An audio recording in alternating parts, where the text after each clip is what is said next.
Welcome in, fellow Potterheads. Tonight, beneath the starry ceiling of the Great Hall, we will be going over magical tales from the wizarding world to guide you gently into the realm of dreams. Before we disappear behind the veil of dreams, take a moment to cast your support spell, tap the like button, and join our magical community by subscribing. Also, I'm curious what time it is in your corner of the wizarding world. Whether you're watching from California, Hogsmeade, or London, share your location in the comments below.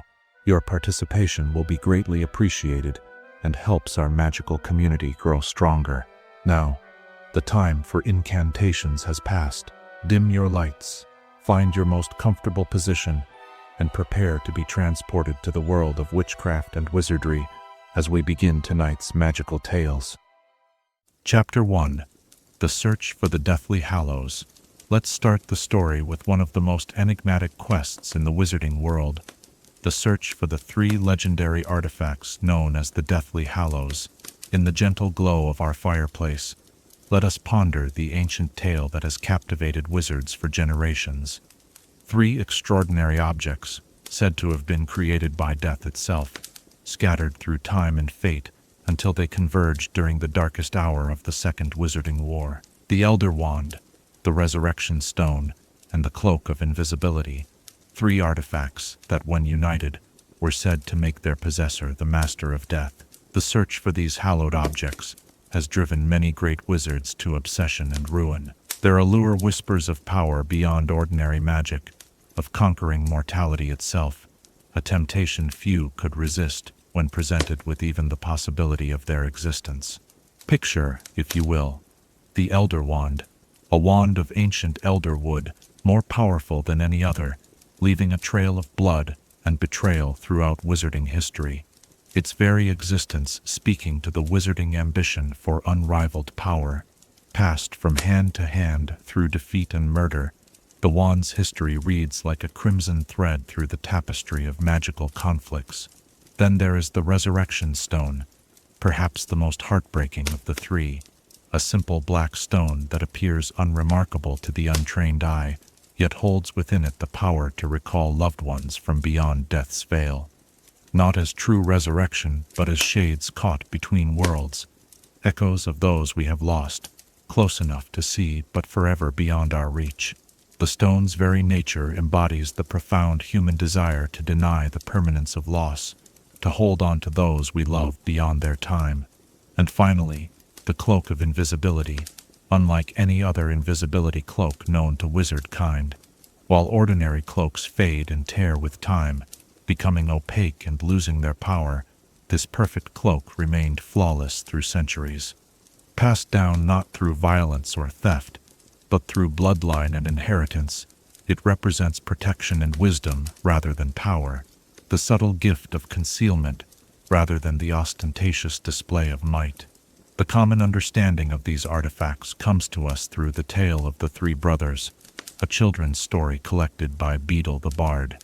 In the soft shadows of our room, can you see the 3 brothers reaching a treacherous river? Death, angered by their magical ability to create a bridge and cheat him of drowning victims, offers them prizes that seem like rewards, but are designed as traps. Yet the story is more than a cautionary tale. It contains the essence of wisdom about power and mortality that few fully comprehend until they've walked the path of obsession themselves. For the true master of death is not one who seeks to escape it or wield power over others, but one who accepts mortality as the natural conclusion to life's journey. Throughout wizarding history, many have searched for these artifacts individually, not knowing or believing they formed a set. Knowledge of the Hallows was preserved in certain circles, passed through family lines like the Peverills, or studied by scholars of ancient magic and symbolism. The sign of the Deathly Hallows, a circle within a triangle, bisected by a line, appeared in obscure texts and carvings, recognizable only to those who knew what to seek. It was Xenophilius Lovegood who explained this symbol to Harry Potter during the darkest days of the Second Wizarding War. The line representing the Elder Wand, the circle the Resurrection Stone, and the triangle the Cloak of Invisibility. Though dismissed by many as the obsession of eccentrics, the symbol found its way onto graves, into books, and even around the neck of a young Gellert Grindelwald. The search for the Hallows became an integral part of Grindelwald's early ideology. Long before his rise as a dark wizard championing magical supremacy, he was simply a brilliant young man, obsessed with uniting the Deathly Hallows. This quest led him to Godric's Hollow and a fateful friendship with another exceptional wizard, Albus Dumbledore. Together, these two brilliant minds formulated plans to find the Hallows and use them, as they believed, for the greater good of the wizarding world. Their youthful ambition blinded them to the dangers of such power, until tragedy tore them apart. The search that began in scholarly curiosity ended in personal devastation, setting both on very different paths through the next century of wizarding history. What makes the search for the Deathly Hallows so compelling is that, unlike other magical quests, its true goal is not the acquisition of objects, but the wisdom to understand what they represent. Harry Potter, the last known uniter of the Hallows, came to possess all three not through deliberate seeking, but through inheritance, circumstance, and necessity. And in that final moment, when all three were within his grasp, he chose to retain only that which protected rather than empowered. The Elder Wand was returned to Dumbledore's tomb, the Resurrection Stone left lost in the Forbidden Forest, and only the Cloak of Invisibility, the humble tool of protection rather than domination, remained in use. For in the end, the true mastery of death came not from conquering it, but from accepting it as but the next great adventure, as Dumbledore himself once said. As our fire crackles low, consider how the search for the Deathly Hallows mirrors our own human yearnings. We seek power in the hope it might protect us from our vulnerabilities. We long to reclaim what we've lost to time and fate. We wish to hide from that which frightens us, but perhaps true wisdom lies not in acquiring these abilities, but in understanding why we desire them and what their pursuit reveals about ourselves. The embers glow orange now, casting long shadows across the floor. As we conclude this chapter of our tale, I wonder if the Deathly Hallows were more than myth, and you found yourself drawn to their power, which would call most strongly to your heart, and what might this reveal about the deepest longings you carry within? Chapter 2. The Wanderings of Gilderoy Lockhart. Fame leaves curious footprints upon the path of those who chase it too eagerly. Tonight, as shadows dance across our walls, let us explore the peculiar journey of one of the wizarding world's most flamboyant celebrities, a man whose greatest talent was not defeating dark creatures, but rather crafting the story of his own legend. Gilderoy Lockhart entered the world with no particular distinction or noble lineage. Born to a witch mother and a muggle father, he was the only magical child in an otherwise ordinary household.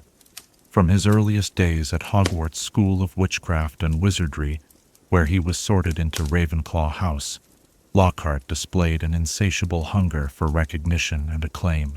The young Gilderoy possessed moderate magical talent but extraordinary ambition, a combination that would shape his unusual trajectory through life. Imagine walking the corridors of Hogwarts in the late 1970s, passing a handsome youth with perfectly coiffed golden hair and a smile practiced to dazzling perfection. Even then, Lockhart had mastered the art of presentation. His fellow students would have noted his penchant for proposing grandiose ideas, claiming credit for positive outcomes, and his curious absence whenever real trouble arose. These early patterns foreshadowed the man he would become. After leaving Hogwarts with unremarkable academic achievements, Lockhart disappeared from Britain's wizarding community for several years. This period of wandering would later be mythologized in his many autobiographical works, but the truth of these years was far less heroic than the tales he would eventually publish. Lockhart had discovered his true talent, not in confronting dark creatures or solving magical mysteries, but in a very specific spell, the memory charm.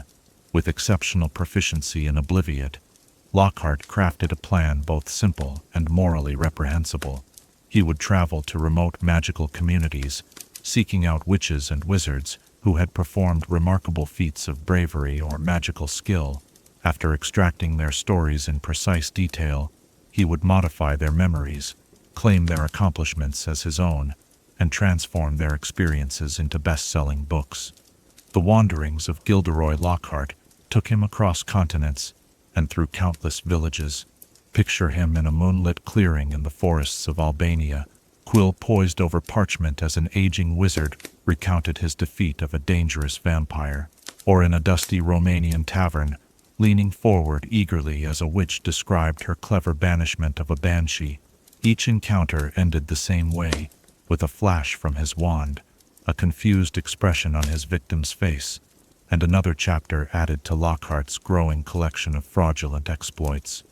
His books began to appear in flourish and blots: Wanderings with Werewolves, Year with the Yeti, Break with a Banshee, Travels with Trolls, Voyages with Vampires, Holidays with Hags, and Gadding with Ghouls. Each volume was bound in a different jewel-toned cover, featuring Lockhart's beaming face, and each contained stolen adventures presented with his characteristic flourish and self-aggrandizement. The magical community embraced these works eagerly, finding in them a perfect blend of adventure, practical information, and the comforting presence of a seemingly capable hero. Lockhart's fame grew exponentially. His smile graced the cover of Witch Weekly magazine 5 times. He received the Order of Merlin, 3rd class, and became an honorary member of the Dark Force Defense League, accolades based entirely on his fabricated accomplishments. As his celebrity increased, so too did his confidence in his own invulnerability. The voice of conscience, if it had ever spoken clearly to him, grew fainter beneath the applause of his admirers. The zenith of Lockhart's career came with his appointment as defense against the dark arts professor at Hogwarts School during the 1992 to 1993 academic year. Imagine the grand entrance he made, sweeping into the great hall in robes of turquoise, his golden hair gleaming in the candlelight, his winning smile directed at students and faculty alike. Albus Dumbledore, with his penetrating blue eyes, introduced the new professor with his customary politeness, though some later speculated that the wise headmaster had appointed Lockhart precisely to expose his fraudulence. The classroom revealed what his books could conceal: Lockhart's profound incompetence in practical magic.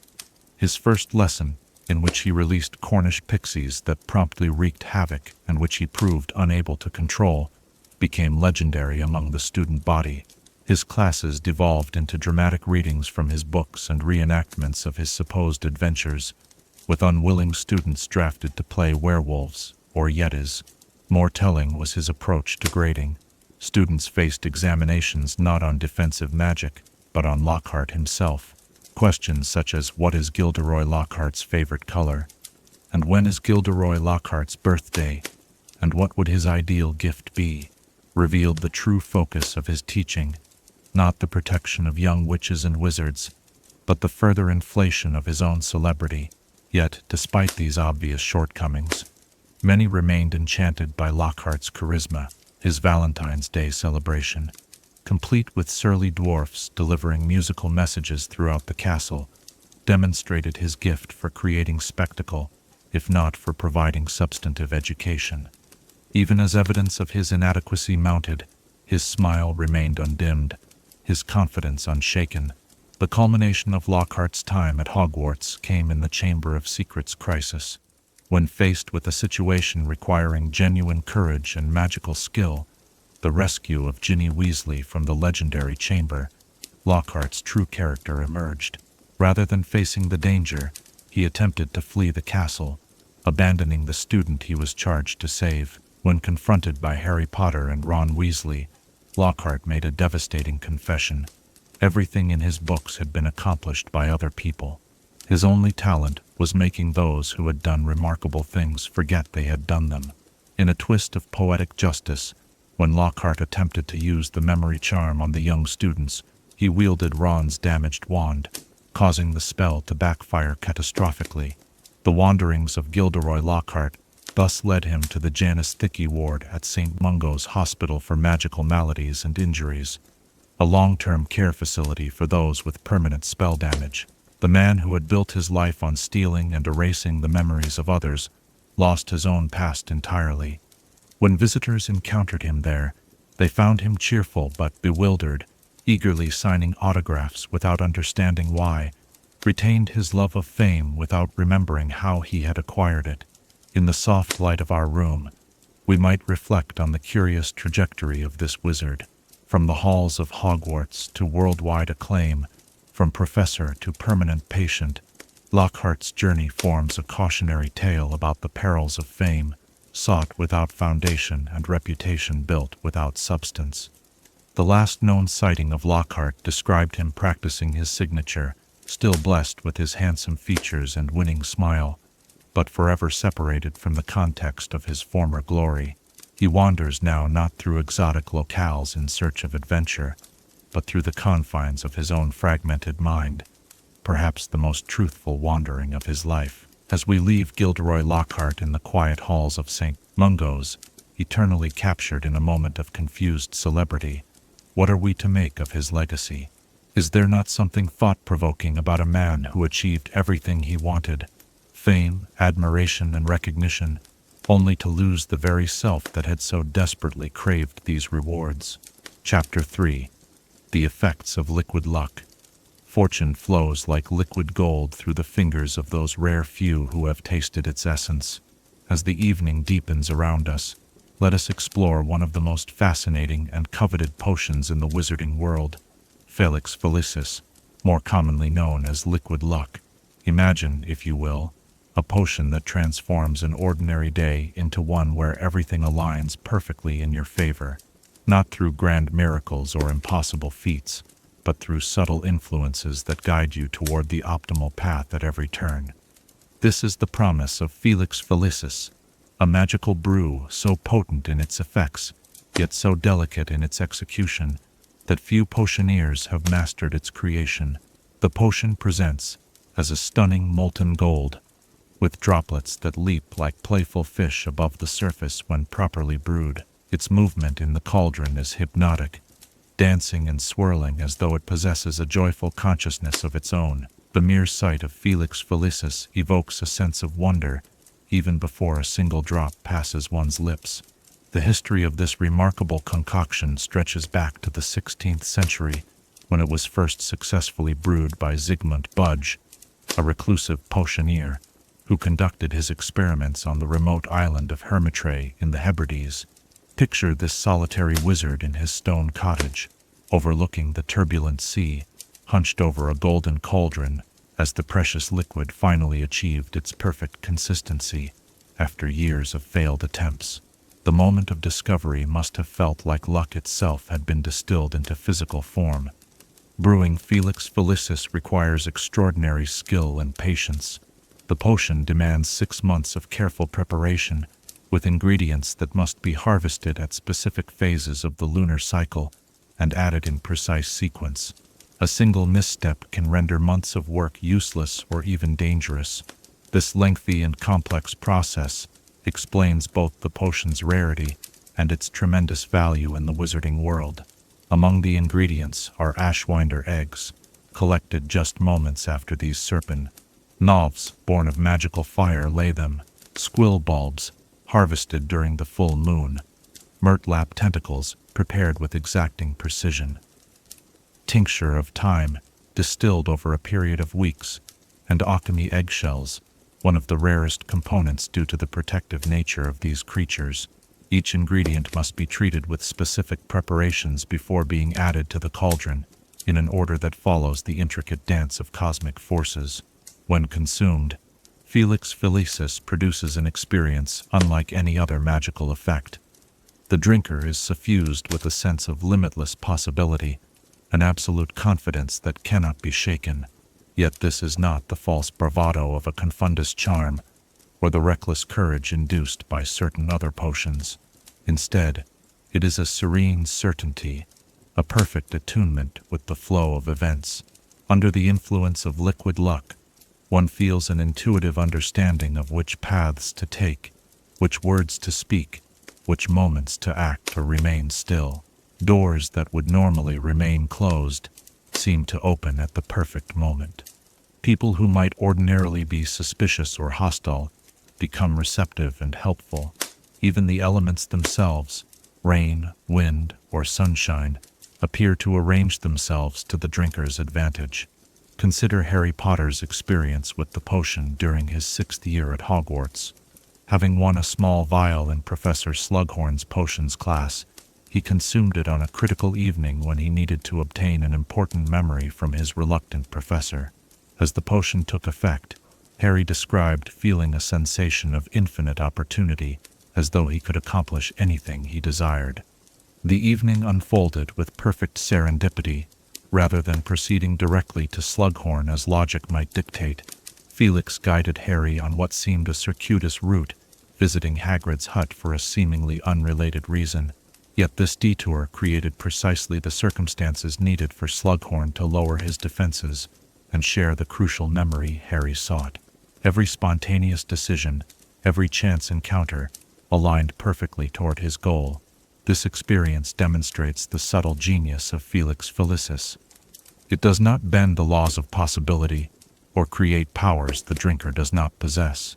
Rather, it enhances intuition to an extraordinary degree, allowing one to unconsciously perceive and act upon the most favorable circumstances that already exist, but might otherwise go unnoticed or unutilized. However, like all powerful magic, liquid luck comes with significant limitations and cautions. It cannot be used in competitions governed by magical law, such as sporting events, duels, or examinations. The Ministry classifies it as a restricted substance in such contexts, with serious penalties for those who attempt to gain unfair advantage through its use. More importantly, Felix Felicis should not be taken frequently. Excessive consumption leads to recklessness, dangerous overconfidence, and a toxic form of hubris, where the drinker believes themselves invincible even after the potion's effects have faded.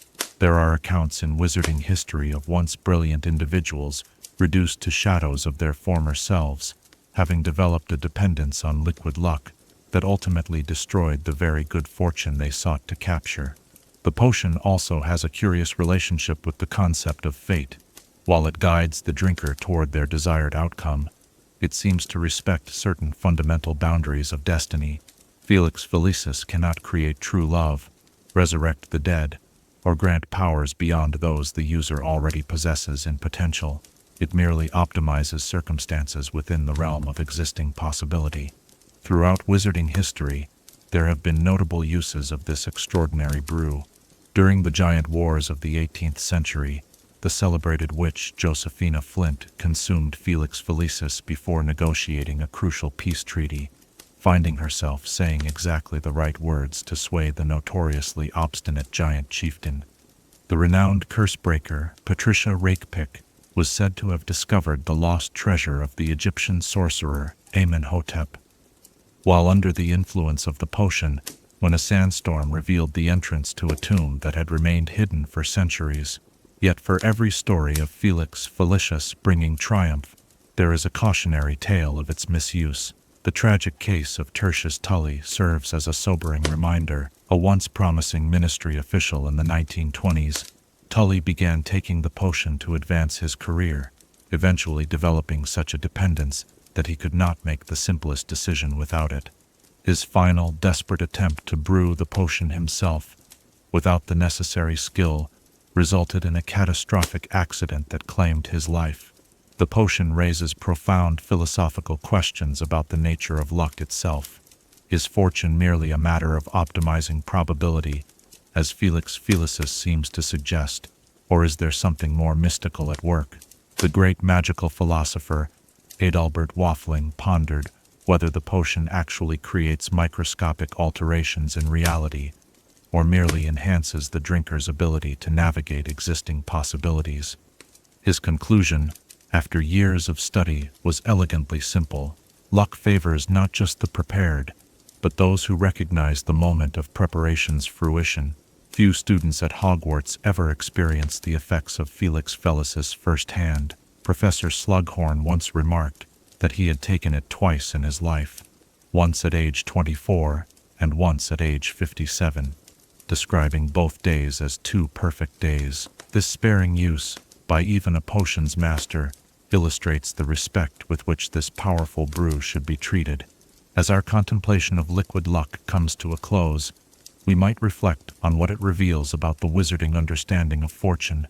Perhaps true luck is not about controlling every outcome, but about harmonizing with the intricate web of possibilities that surrounds us at all times.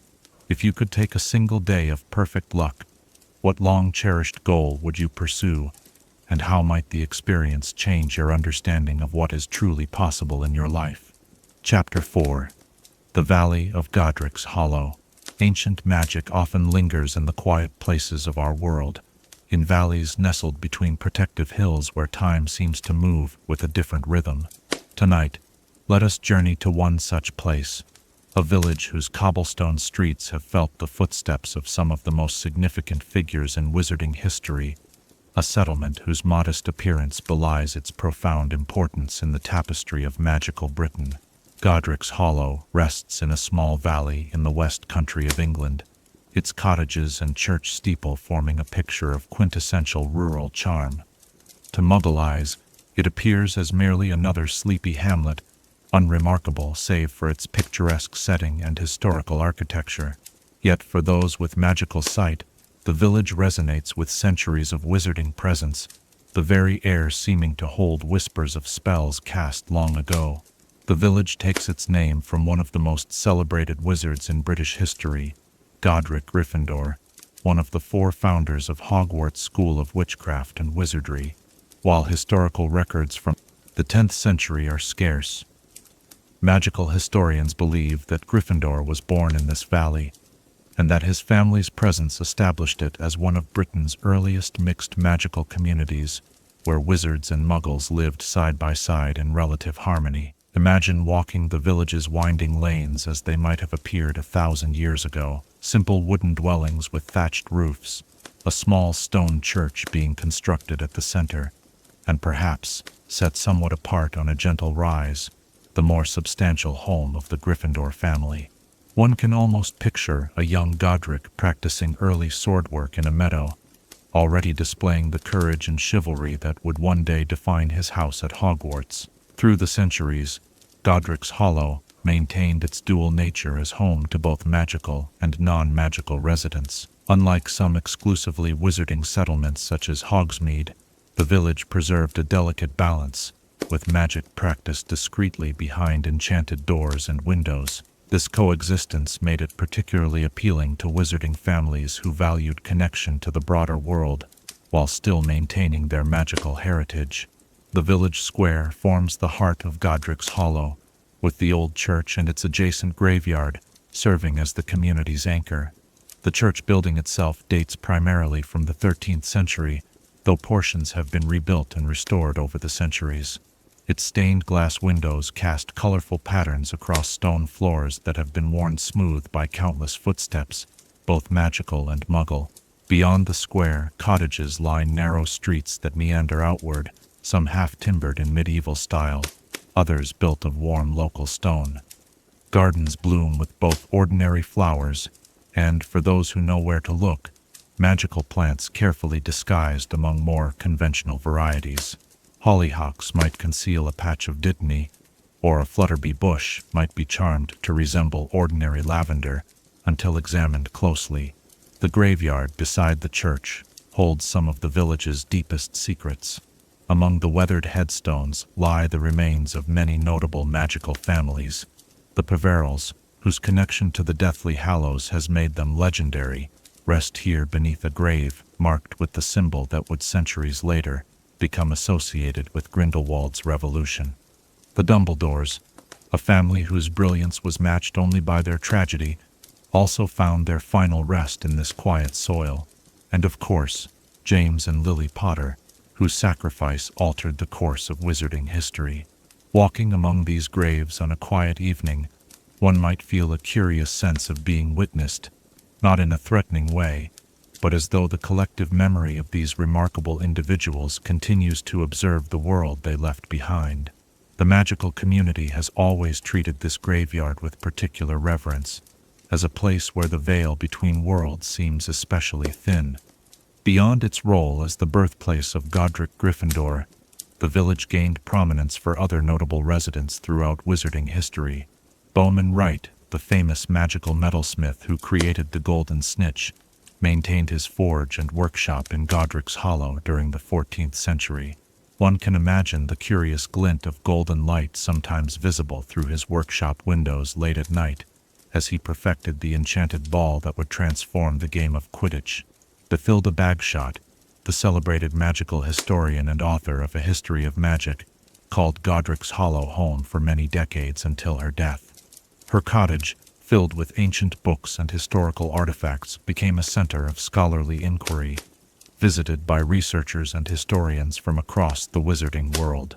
During her lifetime, she was the village's memory keeper, preserving the oral histories and legends that might otherwise have been lost to time. But no discussion of Godric's Hollow would be complete without acknowledging its central role in the story of the most famous wizard of modern times, Harry Potter. It was here that the Potter family sought refuge during the First Wizarding War, protected by the Fidelius charm in a cottage at the edge of the village. And it was here, on that fateful Halloween night in 1981, that the course of wizarding history changed forever. The events of that night have passed into legend, known to every wizarding child. Lord Voldemort, acting on a prophecy he had learned only in part, came to the Potter home to eliminate the infant he believed might one day defeat him. After killing James Potter, who tried to buy time for his wife and son to escape, Voldemort confronted Lily Potter in the nursery. Her sacrifice, refusing to step aside and offering her life instead of her child's, created an ancient protection through love that caused Voldemort's killing curse to rebound upon himself when he attempted to murder Harry. The magical explosion destroyed much of the cottage, leaving only ruins. Rather than rebuilding or removing these ruins, the Ministry of Magic chose to preserve them exactly as they were, casting disillusionment charms to hide them from Muggle eyes, for wizards and witches who know what to look for. However, the ruined cottage stands as a powerful memorial, frozen in time at the moment when love proved stronger than the darkest magic. Beside the cottage, in the village square, a more formal monument was erected. To Muggle eyes, it appears as a simple war memorial, one of many throughout Britain commemorating the fallen of 2 world wars. But when wizarding folk approach, it transforms into a statue depicting James and Lily Potter holding their infant son, a moment of family unity preserved in stone, captured forever on the precipice of tragedy. During the Second Wizarding War, Harry Potter returned to Godric's Hollow, drawn by its connection to his own history and to that of Albus Dumbledore. On Christmas Eve, with snow dusting the cottages and church like powdered sugar, Harry and Hermione Granger visited the village, seeking both answers about the past and possible clues to defeating Voldemort. They found the graves of Harry's parents, adorned with the message, "The last enemy that shall be destroyed is death," words speaking to the victory of love over the finality of mortality. The village has seen many dark chapters in its long history. During the global wizarding war of the early 20th century, it became a place of safe refuge for magical families fleeing Grindelwald's forces in continental Europe. Later, during both wizarding wars against Voldemort, its mixed nature made it a symbolic target for Death Eaters who despised the coexistence of magical and Muggle communities. Yet, through all these trials, Godric's Hollow has endured, maintaining its essential character as a place where different worlds meet and coexist. Since the fall of Voldemort, the village has become something of a pilgrimage site for the wizarding community. Visitors come to pay respects at the Potter Memorial, to leave flowers at the graves of those who fought for peace, and to connect with a history that continues to shape the present. As twilight deepens over the valley of Godric's Hollow, street lamps cast pools of golden light on ancient cobblestones. Behind windows glowing with warmth, wizarding families and Muggle neighbors live their parallel lives, separated by the statute of secrecy, yet united by their shared humanity. Some of the magical residents can trace their ancestry in the village back many centuries, while others are newer arrivals, drawn by the village's historical significance and peaceful atmosphere. Before we leave this storied place, pause for a moment to consider, What does it mean for a location to absorb so much magical history? Does the very land itself remember the momentous events it has witnessed? And if you could walk unseen through Godric's Hollow on a snowy Christmas Eve, which threshold would you be most drawn to cross? And what forgotten secrets might you hope to discover there? Chapter 5. The connection between vanishing cabinets.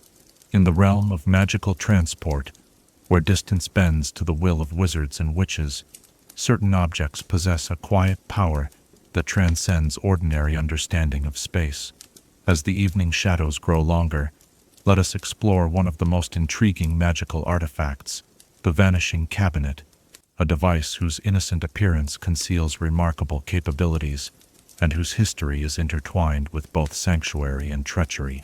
Imagine standing before what appears to be an ordinary wardrobe of dark, polished wood. Its ornate carvings might suggest antiquity, but nothing in its outward appearance would indicate its extraordinary function.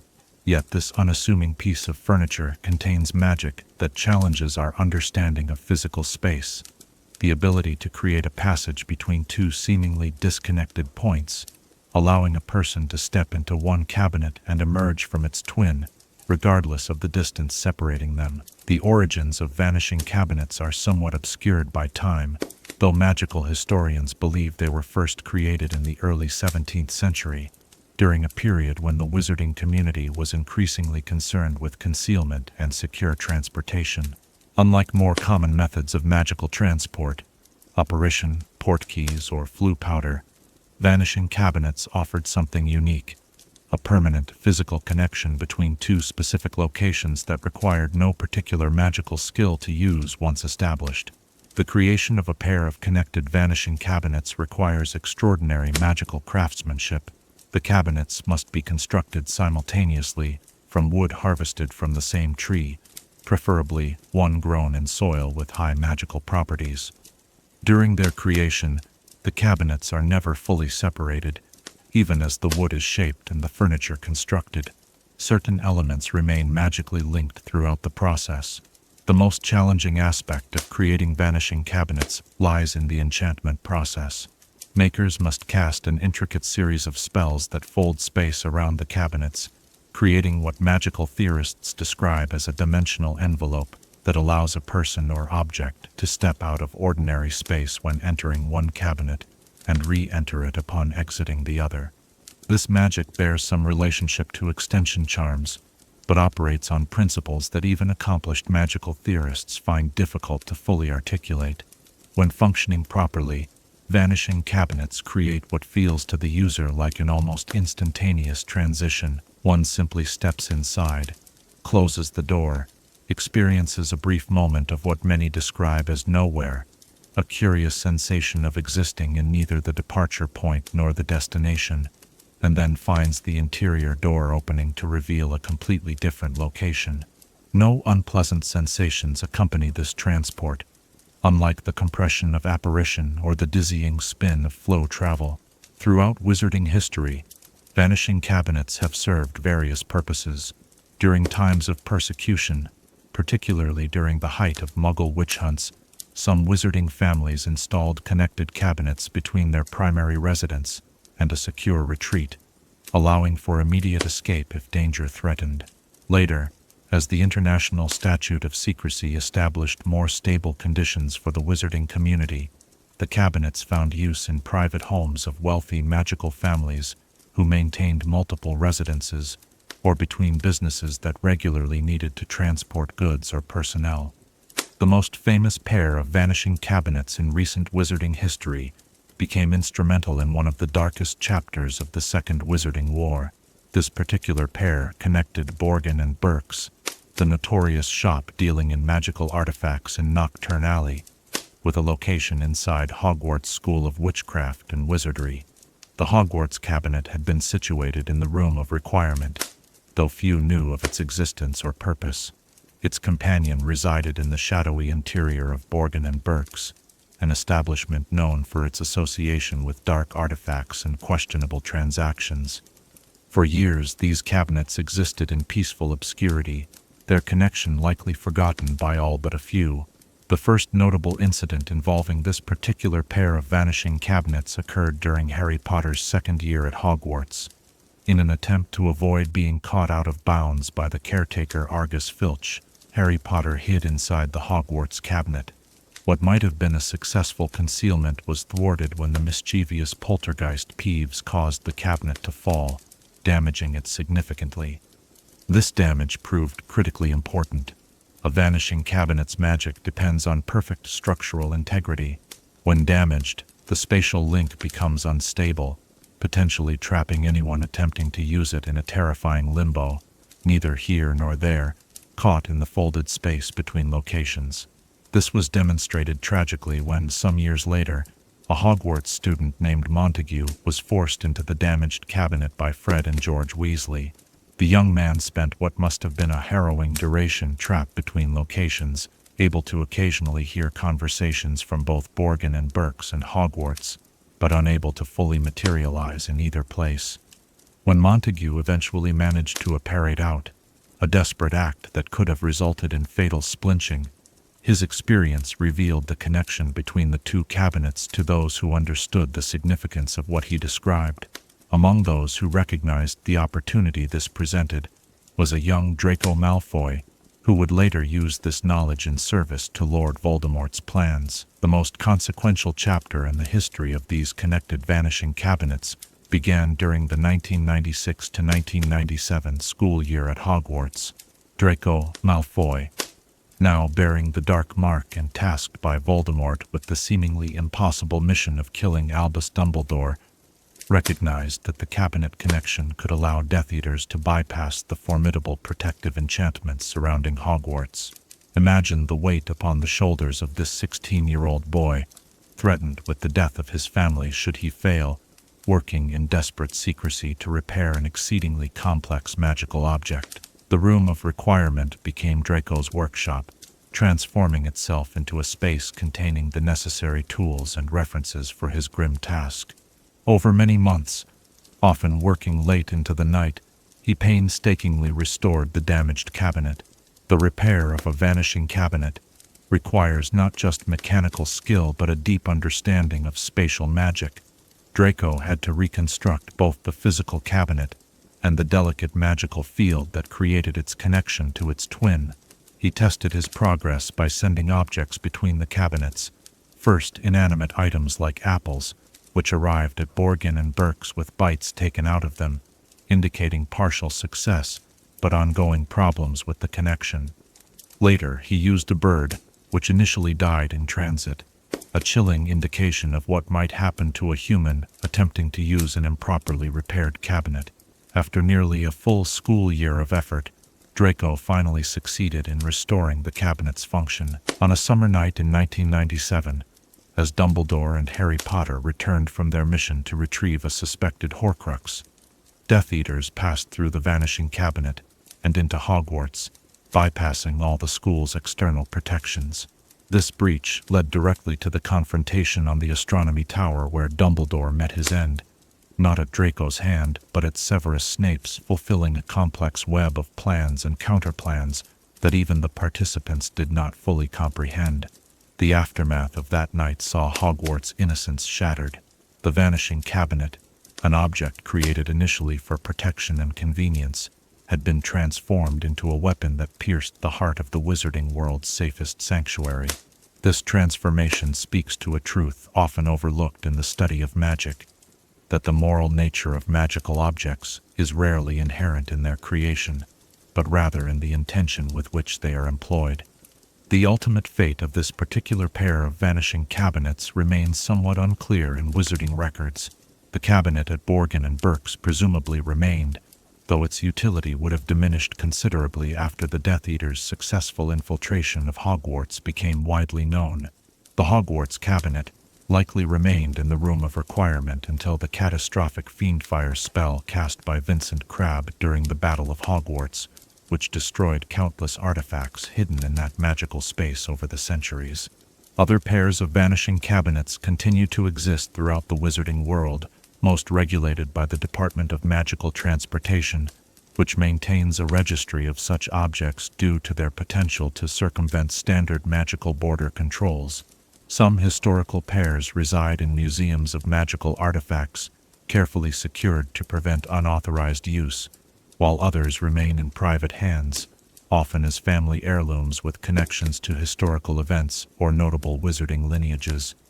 The magical theory behind vanishing cabinets continues to fascinate scholars of spatial magic.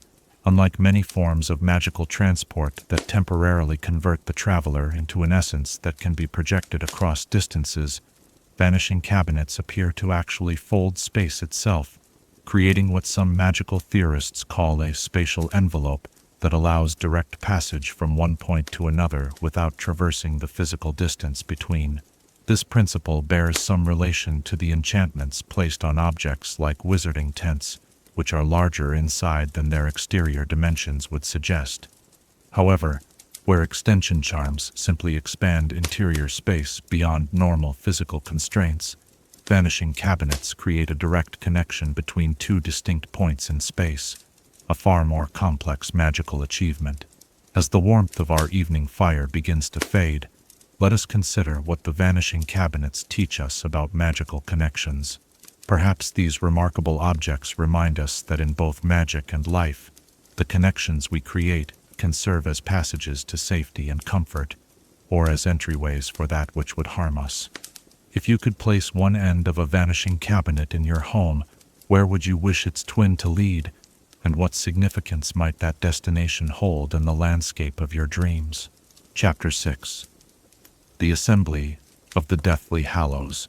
Legends speak of three objects of extraordinary power, scattered through time like seeds carried on different winds, destined one day to be reunited.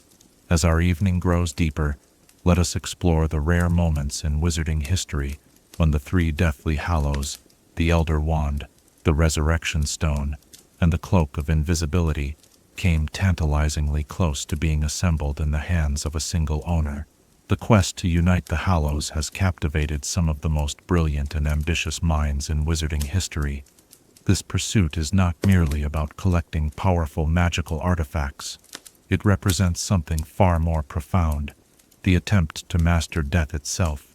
Those who sought to become the master of death were not necessarily concerned with immortality in the crude sense of endless life, but rather with transcending the final boundary that constrains all mortal beings. The first known seeker of the United Hallows was, ironically, likely unaware that the objects formed a set at all. Antioch Peveril, the original owner of the Elder Wand, claimed his prize from death, with no apparent knowledge that his brothers had received complementary gifts. His focus remained solely on his unbeatable wand, which ultimately led to his murder and the beginning of the wand's bloody trail through wizarding history.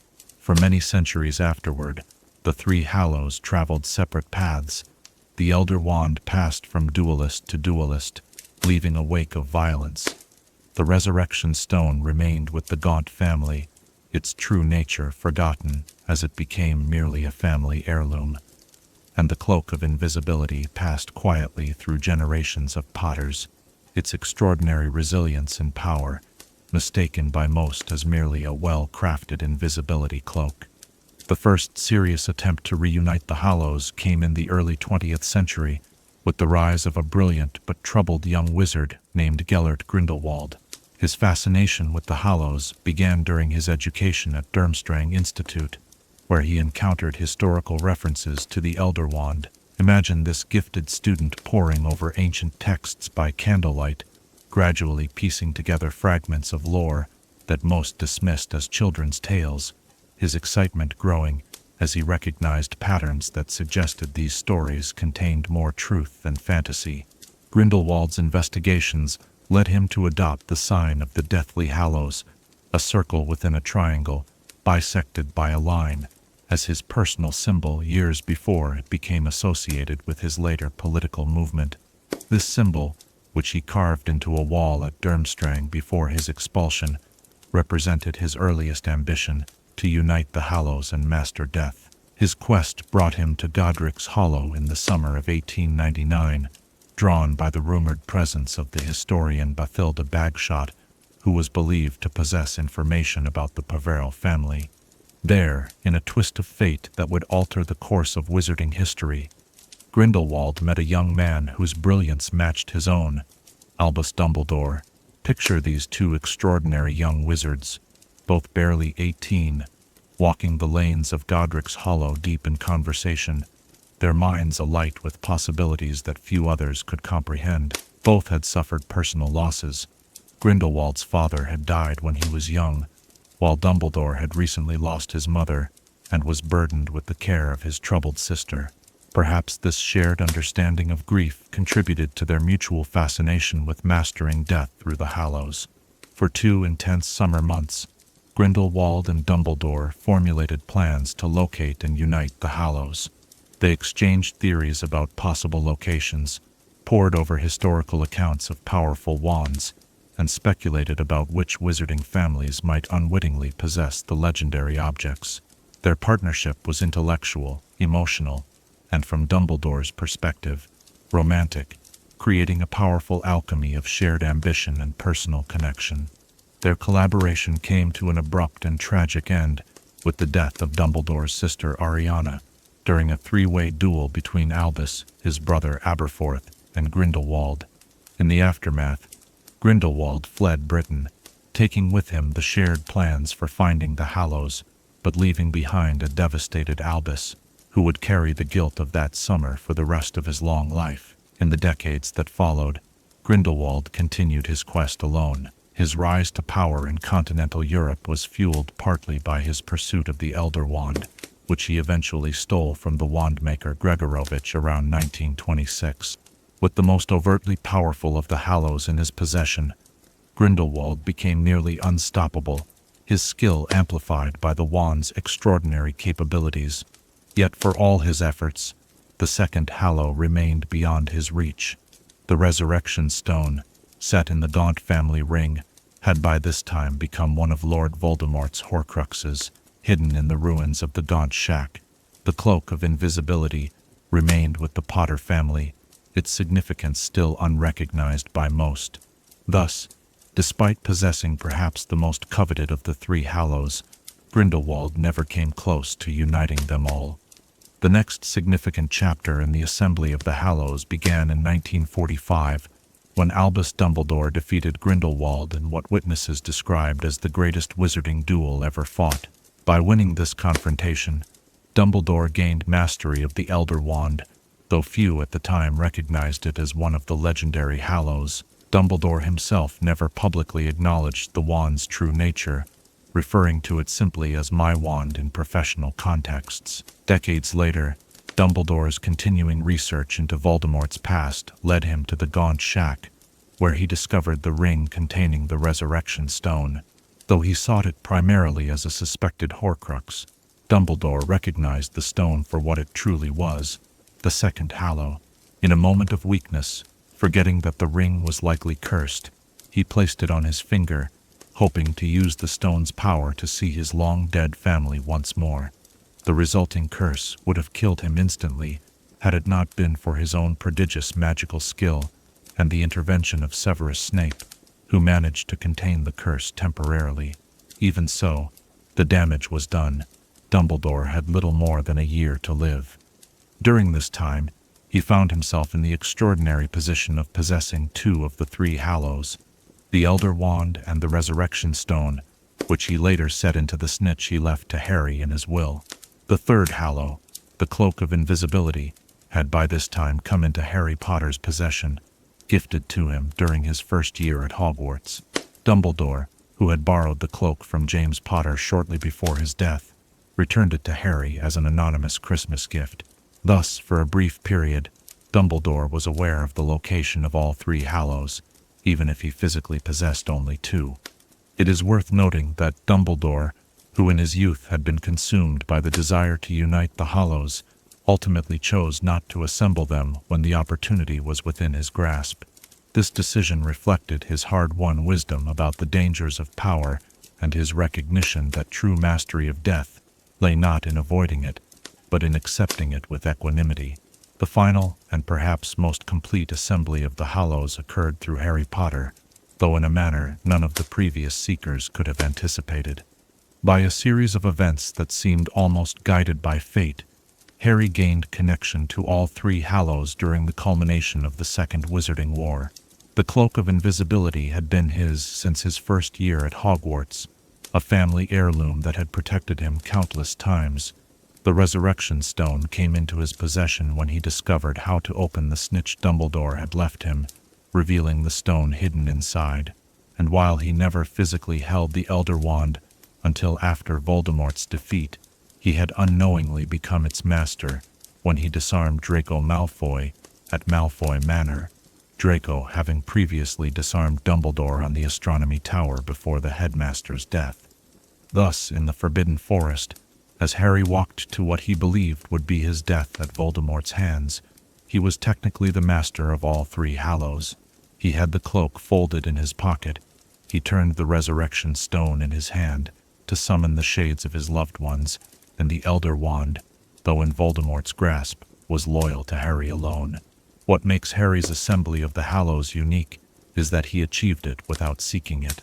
Unlike Grindelwald, who spent decades in active pursuit, or even the younger Dumbledore, who had planned elaborate searches, Harry united the Hallows almost inadvertently as a consequence of choices made for entirely different reasons.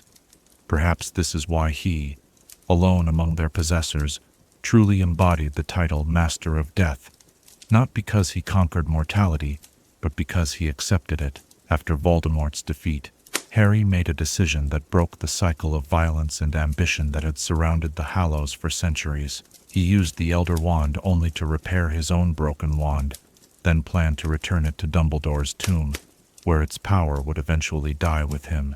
The Resurrection Stone remained lost in the forest, dropped among countless leaves where no wizard was likely to find it again. Only the Cloak of Invisibility remained in use, continuing its benign service to the Potter family as it had for generations. In the quietest hours of night, one might wonder about the true meaning of mastering death. Perhaps it is not about extending life indefinitely or gaining power over others. Perhaps, as Harry's story suggests, it is about understanding that our connections to others, through love, through sacrifice, through memory, transcend the boundary between life and death, in ways no magical object could ever replicate.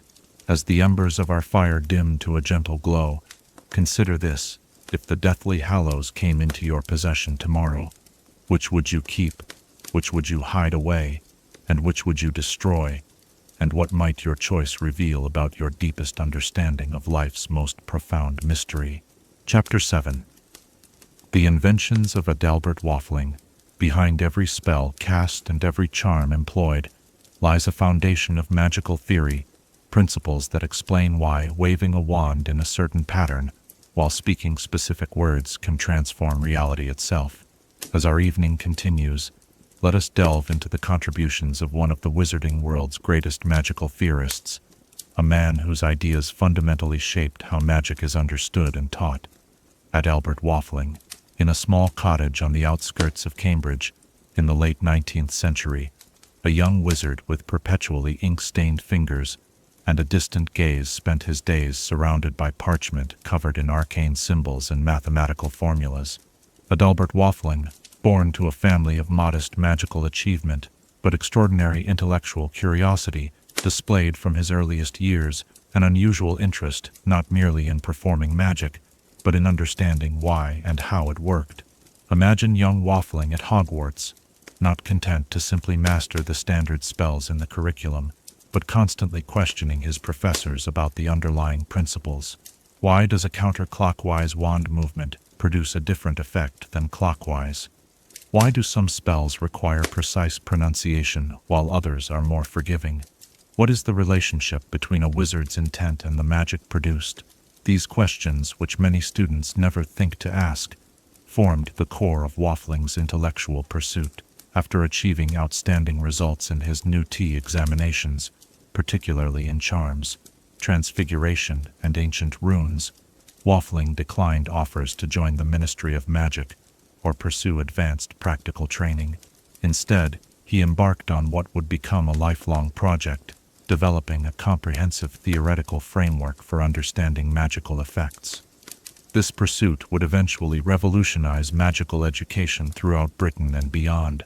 Waffling's first major contribution came in the form of his Fundamental Laws of Magic, a set of 12 principles that he proposed governed all magical effects regardless of their specific manifestation. The most famous of these, often quoted to first-year students at Hogwarts, states, "Tamper with the deepest mysteries, the source of life, the essence of self, only if prepared for consequences of the most extreme and dangerous kind." This principle reflects Waffling's cautious approach to magical experimentation. Unlike some of his contemporaries who eagerly pushed boundaries without consideration of risks, Waffling advocated for a methodical exploration of magical frontiers, always with a clear understanding of potential repercussions. This philosophy likely saved many young experimental charmers from disastrous outcomes. Another of his fundamental laws addresses the relationship between magical intent and effect. The power of a spell exists in direct proportion to the clarity of intent within the caster's mind. This seemingly simple observation had profound implications for magical education. Professors began emphasizing mental focus as much as proper wand technique, leading to significant improvements in student performance across various subjects. Waffling's theoretical work extended beyond these basic principles into specific magical domains.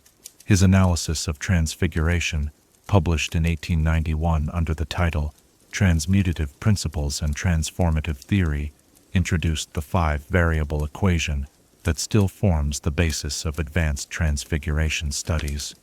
This equation, relating body weight, viciousness, wand power, concentration, and a mysterious fifth element he termed magical affinity, allowed for precise calculations of the difficulty and energy requirements for specific transformations.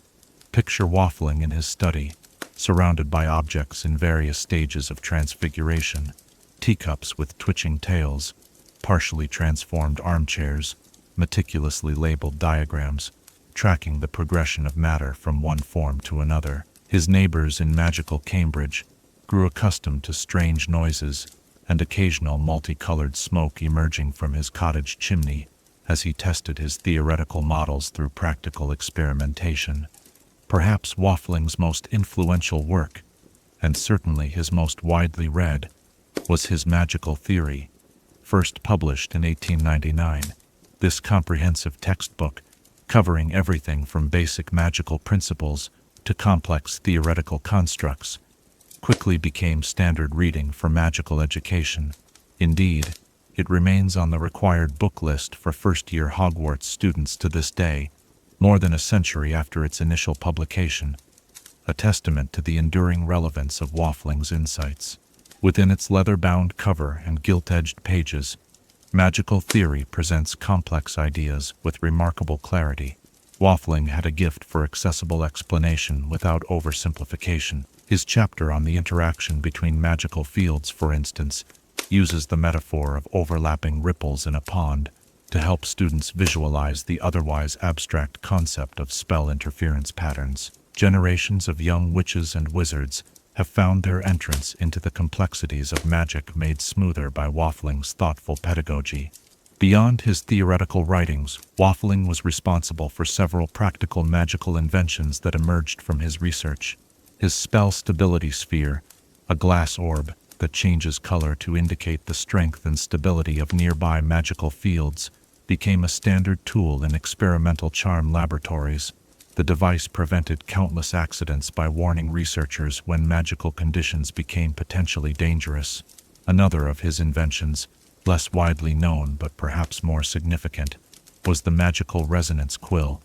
This enchanted writing implement could detect and record subtle magical vibrations imperceptible to human senses. Using this tool, Waffling documented previously undetected magical effects from various spells, expanding understanding of their full impact and potential side effects. The quill revealed, for instance, that certain charms left residual magical signatures that could interact with subsequently cast spells in unexpected ways, a discovery that led to important revisions in healing magic protocols at St. Mungo's Hospital. Waffling's arithmetic abacus represented another significant contribution to magical research. This specialized calculating device, with beads enchanted to move in response to magical equations rather than manual manipulation, allowed for rapid computation of complex magical formulas. Before its invention, certain calculations in experimental charm work might take days. With the abacus, they could be completed in hours or even minutes. Several descendants of this device can still be found in the Department of Mysteries, where they assist unspeakables in their most mathematically complex research. Less successful, but no less ingenious, was Waffling's attempt to create a spell etymology dictionary that would automatically trace the linguistic and magical origins of incantations. The project proved too vast even for Waffling's formidable intellect. Though the incomplete manuscript, covering spells beginning with letters A through F, is preserved in the Hogwarts Library's restricted section, occasionally consulted by particularly dedicated scholars of magical linguistics. Throughout his long career, Waffling maintained a close relationship with Hogwarts School. Though he declined numerous offers to join the faculty permanently, preferring the independence of his private research, he frequently visited as a guest lecturer. Students fortunate enough to attend these rare lectures described them as transformative experiences. Waffling had a gift for making the abstract concrete, for illuminating connections between seemingly disparate magical phenomena, and for inspiring young minds to look beyond the practical application of spells to their deeper significance. One of Waffling's most controversial theories, proposed late in his career, suggested that magic itself possessed a form of consciousness, not in the sense of a sentient being, but as a responsive field that could be influenced by collective magical belief and practice. This theory, outlined in his essay on the sentience of sorcery, met with significant skepticism from the magical establishment. However, certain observations, such as the tendency of spells to become more effective with widespread use over time, or the spontaneous emergence of magical effects in locations with long histories of magical activity, lend some credence to his hypothesis. As Waffling aged, his experimental work gradually gave way to more philosophical inquiries. His final published work, Reflections on the Magical Mind, explored the relationship between consciousness and magical ability. He proposed that the capacity for magic represented not merely a genetic inheritance, but a particular way of perceiving and interacting with reality, a hypothesis that continues to inform research into the origins of magical ability and the curious phenomenon of Muggle-born witches and wizards. Adalbert Waffling passed away peacefully in his sleep in 1945, at the remarkable age of 104. His cottage, preserved now as a historical site by the Department of Magical Heritage, remains much as he left it. Shelves lined with notebooks filled with his precise handwriting, curious magical instruments whirring softly on his desk, and the faint residual magical aura that accumulates in spaces where great wizards have spent their lives in contemplation and creation. Yet Waffling's true legacy lives not in artifacts, but in ideas. Every time a professor at Hogwarts explains magical theory to wide-eyed first years, every time a researcher at the Department of Mysteries applies one of his equations to a new magical phenomenon, every time a curious witch or wizard pauses to consider why a spell works rather than simply that it does, in these moments, Adalbert Waffling's spirit continues its work in the wizarding world. As our candles burn low and shadows deepen around us, consider how magical knowledge accumulates through generations, each scholar building upon foundations laid by those who came before. If you could pose one question to Adalbert Waffling about the deepest mysteries of magic, what would you ask, and how might the answer change your understanding of the magical world that surrounds us? Chapter 8. The Danger of Amortentia. In the shadowed corners of apothecaries and the secret pages of certain potions texts exists a brew more insidious than many dark curses, a pearlescent liquid that spirals with hypnotic steam, promising to create the most powerful emotion known to wizardkind, yet delivering only its hollow imitation. As our evening continues, let us explore the most potent and perhaps most dangerous love potion ever created, Amortentia. Unlike many magical concoctions whose origins are lost to antiquity, historians can trace Amortentia to a specific creator, Laverne de Montmorency, a French witch working in the late medieval period, developed what she called the ultimate love potion around 1540. Already known for her expertise in brewing various attraction potions of lesser strength, de Montmorency sought to create something unprecedented, a potion that could inspire not mere infatuation, but what appeared to be true devotion. Imagine her laboratory, tucked away in a tower overlooking the Seine River, filled with bubbling cauldrons and the mingled scents of exotic ingredients.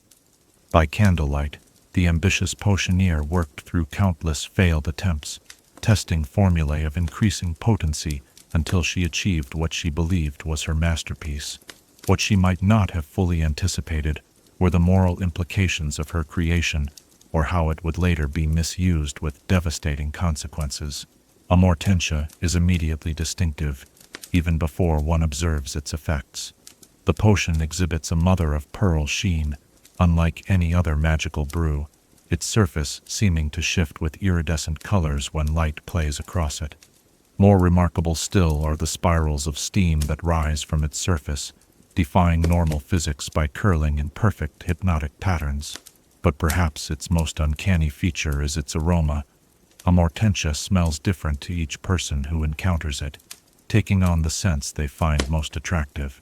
One might detect the earthy richness of fresh parchment, the sweetness of treacle tart, the woody notes of a broomstick handle, or countless other fragrances significant to the individual. This personalized quality makes Amortentia particularly beguiling, as though the potion itself intuitively understands the deepest attractions of whoever approaches it.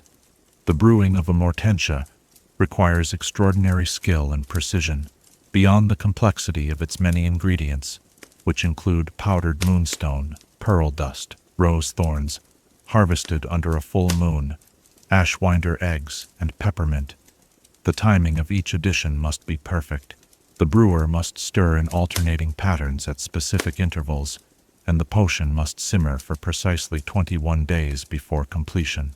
Few potioneers, even among those with a mastery in the subject, can successfully create a perfect batch. When administered to an unsuspecting victim, typically disguised in food or drink due to its powerful scent, Amortentia produces what appears to be intense infatuation bordering on obsession. The affected person becomes completely fixated on the administrator of the potion, their thoughts constantly returning to this individual, regardless of any previous feelings or lack thereof. They may demonstrate dramatic changes in personality, abandoning long-standing interests and relationships in favor of devotion to their new beloved. Yet despite its classification as a love potion, Amortentia cannot create genuine love. This is perhaps its greatest danger. The confusion between true emotional connection and the artificial state it induces. As Albus Dumbledore once observed, love cannot be created by magic. What these potions produce is, at best, a powerful infatuation or obsession. At worst, they create a state of emotional servitude that bears no resemblance to love's true nature. The wizarding world's perspective on love potions has evolved considerably over the centuries. In medieval times, they were often treated as harmless aids to romance or even as appropriate gifts for young witches to use in securing advantageous marriages. Gradually, as understanding of their psychological effects deepened, ethical concerns grew. By the late 19th century, the Ministry of Magic had classified the most powerful variants, including Amortentia, as controlled substances, their sale restricted to licensed apothecaries, who were required to maintain records of purchases.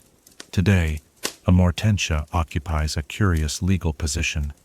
While not classified as a dark potion in the same category as truly malevolent brews like the drink of despair, its use on another person without their knowledge is considered a serious violation of wizarding law. However, its ingredients remain legal to purchase, and the potion itself is taught in advanced potions classes at Hogwarts. though students are sternly warned about the ethical and legal consequences of misuse. Perhaps the most infamous historical case involving Amortentia, one that had far-reaching consequences for the entire wizarding world, was Gaunt's use of the potion on Tom Riddle Sr. In the village of Little Hangleton during the 1920s, Merope, the downtrodden daughter of the last descendants of Salazar Slytherin, developed an obsessive attachment to Riddle, a handsome muggle from the local manor house, who had shown her only disdain. Using what limited magical skill she possessed, Merope brewed Amortentia and contrived to have Riddle consume it. The effect was immediate and dramatic. The young man who had previously ridiculed her suddenly appeared madly in love, abandoning his family and fiancée to elope with Merope. For several months, she maintained him in this artificial state of devotion, during which time she became pregnant.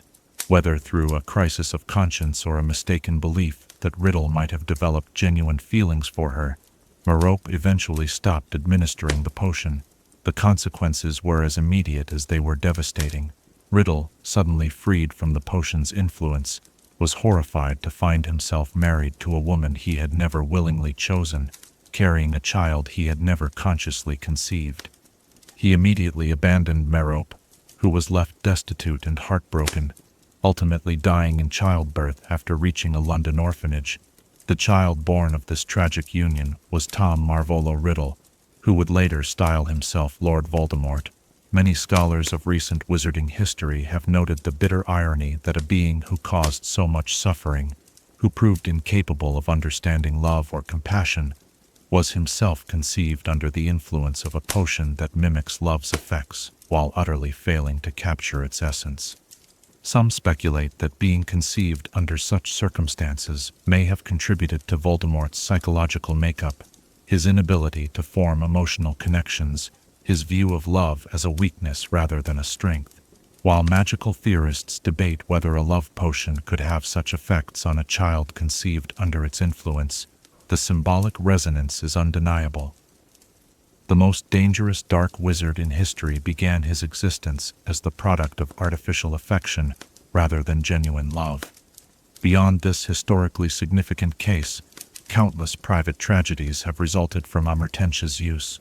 The St. Mungo's Hospital for Magical Maladies and Injuries maintains a specialized treatment unit for those suffering psychological effects from prolonged exposure to love potions.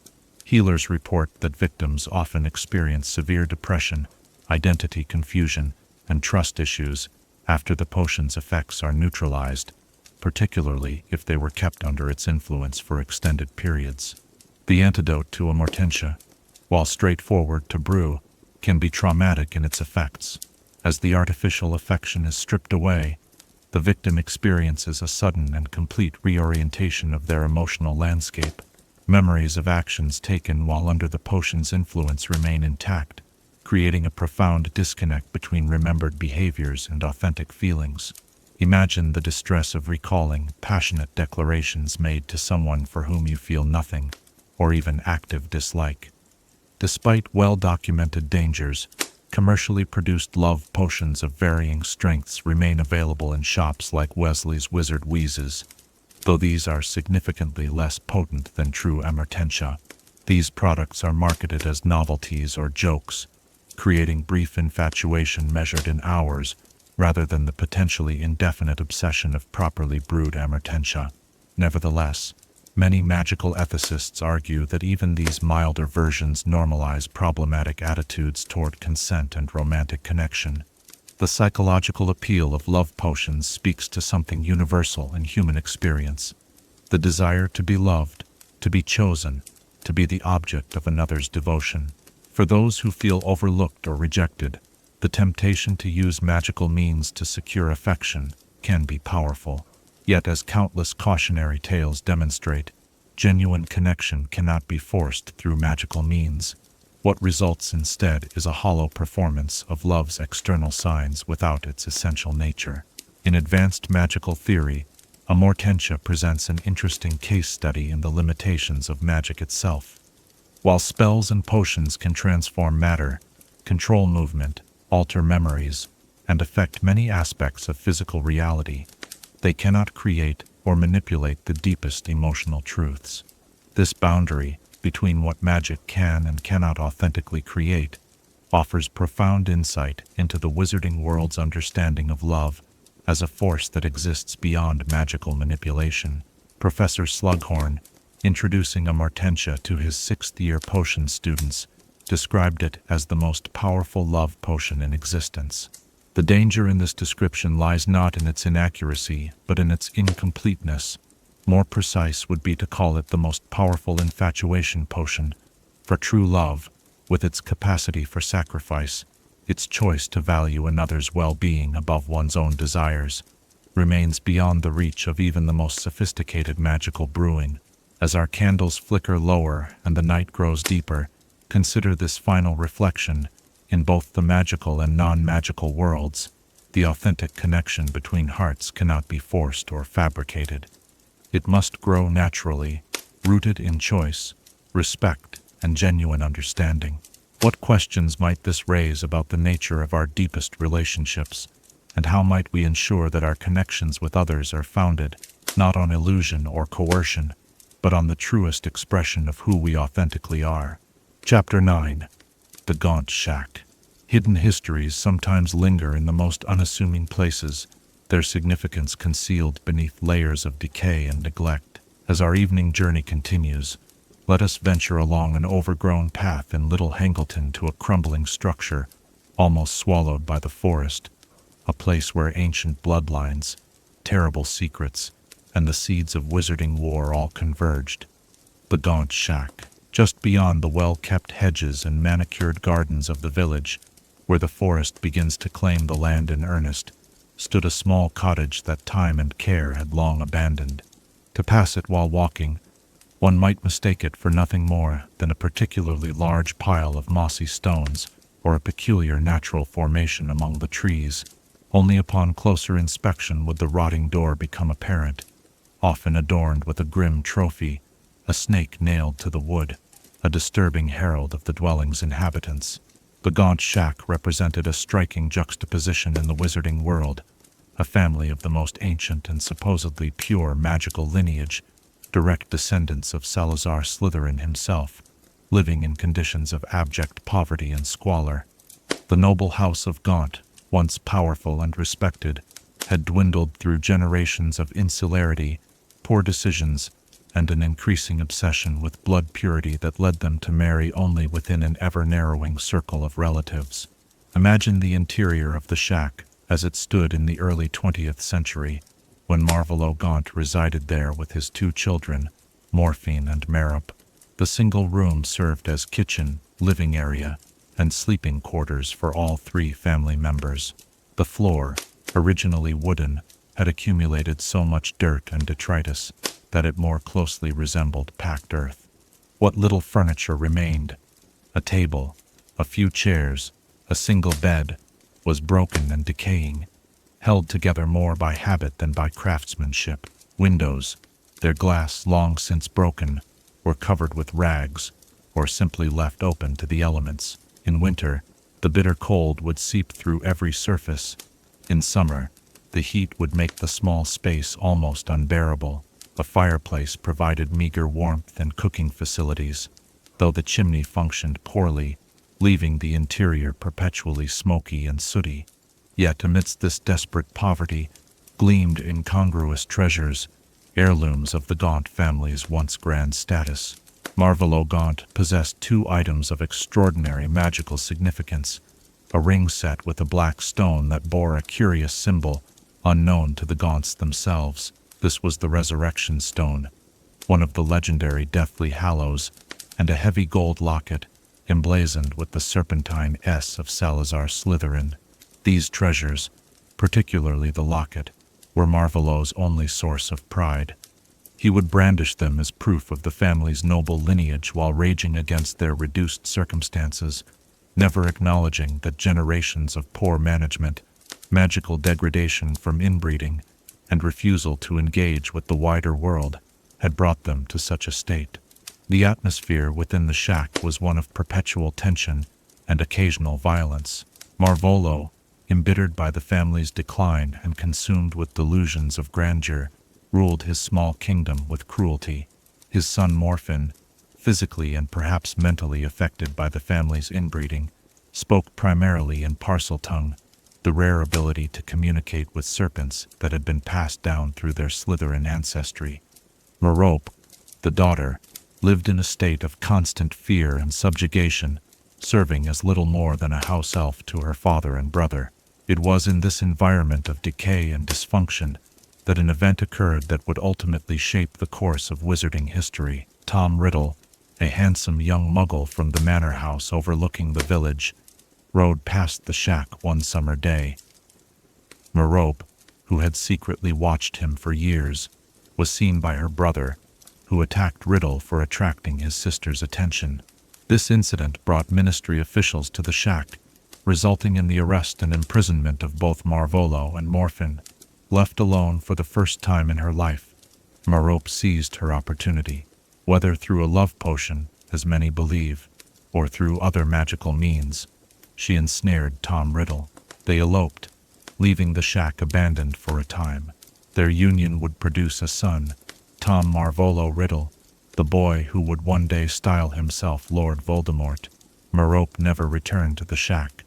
After Riddle abandoned her when she stopped using magic to keep him, she sold the precious Slytherin locket for a pittance and died, giving birth to her son in a London orphanage.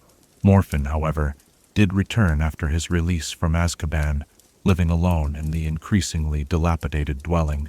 The years wore on, and the shack fell further into ruin, becoming a place the villagers avoided, with whispered stories of the strange, snake-obsessed hermit who lived within. It was to this decaying hovel that a teenage Tom Riddle came in search of his wizarding heritage. Having discovered his connection to the Gaunts, he sought out his uncle Morfin, finding him living in conditions even worse than before, surrounded by filth, barely distinguishable from the squalor of his surroundings. In a conversation conducted partly in Parseltongue, Riddle learned of his parentage and the existence of his muggle father, who still lived in the grand house on the hill. What followed was a series of terrible events. Riddle stole Morfin's wand, modified his uncle's memories, murdered his father and paternal grandparents in their home, and then returned to the shack to steal the Gaunt ring. Morfin, with implanted memories and his wand showing evidence of the killings, confessed to the murders and returned to Azkaban, where he would die still believing himself guilty. The Gaunt ring, now in Riddle's possession, would years later become one of his Horcruxes, receptacles for fragments of his soul, created through the supreme act of evil that is murder. After creating this Horcrux, Riddle concealed the ring beneath the floorboards of the abandoned shack, surrounding it with powerful enchantments and curses designed to kill anyone who might discover and attempt to claim it. For decades thereafter, the Gaunt shack stood empty, sinking further into decay. Its roof partially collapsed, its walls crumbling. The forest began to reclaim the small clearing, vines and underbrush growing up through the floor and around the remaining structure. To Muggle eyes, if any ventured so far from the village paths, it would appear to be nothing more than the ruins of a long-abandoned gamekeeper's hut, not worth a second glance. Yet the shack remained significant in wizarding history, though few knew of its existence or importance. It was here, many years after Riddle had hidden his Horcrux, that Albus Dumbledore came seeking. Having pieced together fragments of Tom Riddle's history through painstaking investigation, the Hogwarts headmaster identified the shack as a likely hiding place for one of Voldemort's soul fragments. Imagine Dumbledore approaching the ruins on a summer evening, his wand illuminating the path through the dense forest. The structure, barely recognizable as a dwelling by this point, would have appeared empty and unremarkable, yet Dumbledore sensed the powerful magic concealed within. With extraordinary skill, he navigated the protective enchantments Voldemort had placed around the shack, eventually discovering the loose floorboard beneath which the ring was hidden. What happened next would have significant consequences. The ring, bearing not only a fragment of Voldemort's soul, but also the Resurrection Stone, one of the deathly Hallows that Dumbledore had sought in his youth, proved too great a temptation. Whether overcome by the desire to use the stone to speak with his dead family members, or influenced by the ring's curse, Dumbledore placed it on his finger. The powerful curse activated immediately, beginning to kill him in an excruciating manner. Only Dumbledore's immense magical skill allowed him to contain the curse temporarily and return to Hogwarts, where Professor Snape managed to limit the curse to Dumbledore's hand. Even so, both wizards knew the curse would eventually spread and kill the headmaster, giving them a time frame of perhaps a year to complete their plans against Voldemort. After retrieving the ring and destroying the Horcrux within it, using the Sword of Gryffindor, Dumbledore left the shack for the final time. What remained of the structure continued its slow collapse into the forest floor, its dark history known to very few in the wizarding world. Today, little likely remains of the Gaunt shack. The wooden elements would have rotted away completely, and even the stone foundations would be buried beneath years of fallen leaves and forest growth. Without knowing exactly where to look, a visitor to Little Hangleton would find no trace of the dwelling that housed the last descendants of Slytherin and played such a pivotal role in the rise of the 20th century's most dangerous dark wizard. Yet the story of the Gaunt Shack serves as a powerful reminder of how grand histories can be concealed in humble places, and how the consequences of choices made in obscurity can eventually reshape the wider world. The shack embodied the tragic decline of the once noble House of Gaunt, their pride and obsession with blood purity, ultimately leading to poverty, madness, and the birth of a wizard who would take their twisted values to their logical and terrible conclusion. As our exploration of his forgotten place concludes, one might reflect on the irony that Voldemort, who despised his humble origins and sought power and immortality above all else, chose to hide a piece of his fractured soul in the very symbol of what he most wanted to escape, the squalid reminder of his mother's impoverished magical lineage. What might this reveal about the hidden connections between our origins and our destinies, and the futility of attempting to sever ourselves completely from the roots that helped to shape us? Chapter 10. The Magic of the Monster Book of Monsters. Books in the wizarding world are rarely as simple as their Muggle counterparts. Some whisper their contents to readers who cannot see. Others scream when opened to particularly gruesome passages, and a select few contain knowledge so dangerous they must be chained shut.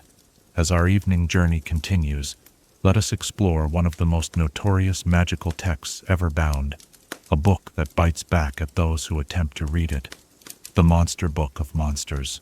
Imagine holding a book that seems more creature than object. A tome covered in what appears to be shaggy fur rather than leather, with an actual spine that flexes and bends of its own accord. Rather than pages, it seems to possess jaws lined with surprisingly sharp paper teeth. Its covers open and close like mouth parts, snapping at unwary fingers that approach without proper precaution. This is the Monster Book of Monsters, perhaps the most literally titled volume in magical publishing history. The creation of this remarkable text dates back to 1978, when magizoologist Wilhelm Murray decided that conventional books about magical creatures failed to convey the true nature of their subjects. A static page cannot capture the essence of a living being, he wrote in his personal journals. To truly understand magical creatures, one must experience something of their temperament, their defenses, and their needs. This philosophy led to what many initially dismissed as a preposterous concept, a book that would itself behave like a magical creature. Murray collaborated with Obscurus Books, a publishing house known for its willingness to take risks on unconventional magical texts. Together with a team of specialist enchanters and bookbinders, they developed a method of imbuing the very materials of the book with semi-sentient properties. The cover was crafted from specially treated hide that grew fur similar to that of a young demiguise, while the binding incorporated elements that allowed for independent movement. The pages were enchanted to form teeth-like projections when the book felt threatened, and the entire volume was keyed to respond to specific handling techniques. The first edition of the Monster Book of Monsters caused considerable consternation when delivered to bookshops. Flourish and Blots in Diagon Alley famously received their initial shipment in reinforced crates. only to have several employees suffer minor injuries when they opened the packaging without taking proper precautions. The books immediately escaped into the shop, hiding between shelves, nipping at customers' ankles, and occasionally engaging in what appeared to be territorial disputes with other copies. The bookshop quickly developed techniques for managing their unruly inventory. The monster books were initially stored in cages, though this proved somewhat impractical for sales purposes. Eventually, the staff discovered that binding the books shut with heavy belts would keep them relatively docile, though they would still shudder and growl when approached. A particularly clever assistant manager found that stroking the book's spine would calm it completely, a technique that would later be shared with Hogwarts students who were assigned the text. Despite its challenging nature, or perhaps because of it, the Monster Book of Monsters became a surprising commercial success. Professional magizoologists appreciated its comprehensive coverage of magical creatures, while many casual readers found themselves drawn to the novelty of a book that required taming before it could be read. The text became a standard reference in the field, albeit one that required special handling instructions and occasionally its own feeding schedule. Behind its intimidating exterior, the content of the monster book proved exceptionally valuable. Unlike many magical creature compendiums that focused primarily on classification and physical description, Murray's text delved deeply into behavioral patterns, habitat requirements, and the complex ways in which various magical species interact with their environments. Particularly groundbreaking was the section on appropriate care for creatures in captivity, with detailed guidance on mimicking natural habitats and providing proper stimulation for intelligent species. The book's organization mirrors its unconventional exterior. Rather than arranging creatures alphabetically or by classification, Murray grouped them according to shared behavioral characteristics. This approach sometimes produces surprising juxtapositions. The relatively harmless Puffskein appears in the same chapter as the considerably more dangerous Nundu, as both species exhibit remarkable resilience to magic directed against them. This organizational system rewards careful reading and makes unexpected connections that more traditional texts might miss. Illustrations within the monster book deserve special mention. Unlike the static images in most magical texts, which, while moving, remain confined to their frames, the diagrams in Murray's work occasionally extend beyond the boundaries of the page, demonstrating the movement patterns of the creatures depicted. When reading about the hunting technique of the swooping evil, for instance, readers might find the illustration temporarily leaving the page entirely before diving back into view, a startling but effective educational technique.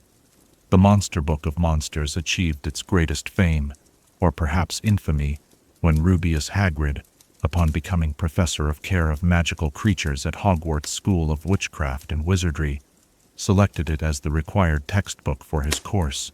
This decision, while educationally sound given the book's comprehensive content, created logistical challenges that reverberated throughout magical Britain. Imagine the scene at Flourish and Blots during the summer of 1993, when hundreds of copies had to be stocked for Hogwarts students. The manager was forced to wear thick protective gloves and wielded a walking stick to subdue the unusually large shipment.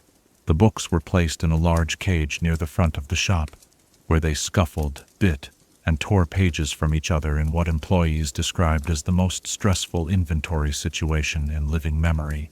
For students and their families, the experience was equally memorable. Harry Potter, staying at the Leaky Cauldron after leaving the Dursleys' home that summer, discovered his copy in his school supplies and was fortunate that the bookshop had already bound it with rope. Others were less fortunate. Neville Longbottom reportedly spent several hours pursuing his copy around his grandmother's home after it escaped its packaging and took refuge under a bed.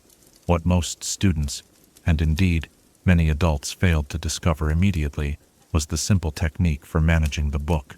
Hagrid, when finally demonstrating this method on the first day of class, seemed genuinely surprised that no one had figured out that gently stroking the book's spine would cause it to fall open, purring contentedly. This disconnect between the book's intended use and the experience of its readers speaks to a recurring theme in Hagrid's teaching approach, an assumption that others would share his comfort level with creatures most considered dangerous. Beyond its memorable introduction to Hogwarts students, the monster book served as an apt metaphor for Hagrid's entire philosophy of magical creature care. Like many of the beings described in its pages, the book itself required understanding rather than fear, specific handling rather than brute force, and a willingness to look beyond an intimidating exterior to appreciate its value. Those who mastered the proper approach found a useful tool.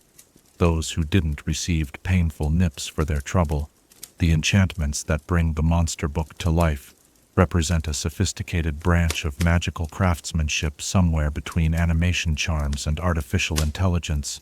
Unlike simple moving photographs or paintings that repeat limited patterns of movement, the book displays something closer to rudimentary decision-making. It can distinguish between threat and care, recognize when it is being properly handled, and even, according to some owners, develop distinct personalities over time. This level of enchantment raises fascinating questions about the boundaries between object and being in the wizarding world. While no one would claim the monster book possesses true sentience, it exhibits a complexity of behavior that exceeds most animated objects. Magical theorists sometimes cite it as an example of the animation spectrum, the gradient of consciousness that extends from simple moving images through portraits, enchanted objects, and ultimately to fully sentient magical creatures. The creation of additional copies of the monster book involves a combination of conventional magical publishing techniques and specialized animation procedures. Each new edition requires not only the printing and binding of content, but also the casting of precisely calibrated animation enchantments. These spells must be maintained at exactly the right strength. Too weak, and the book becomes merely an oddly furry text. Too strong, and it might develop behaviors beyond the intended snapping and scrambling that characterize properly functioning copies. Production of the monster book slowed considerably after its peak during the Hogwarts adoption years.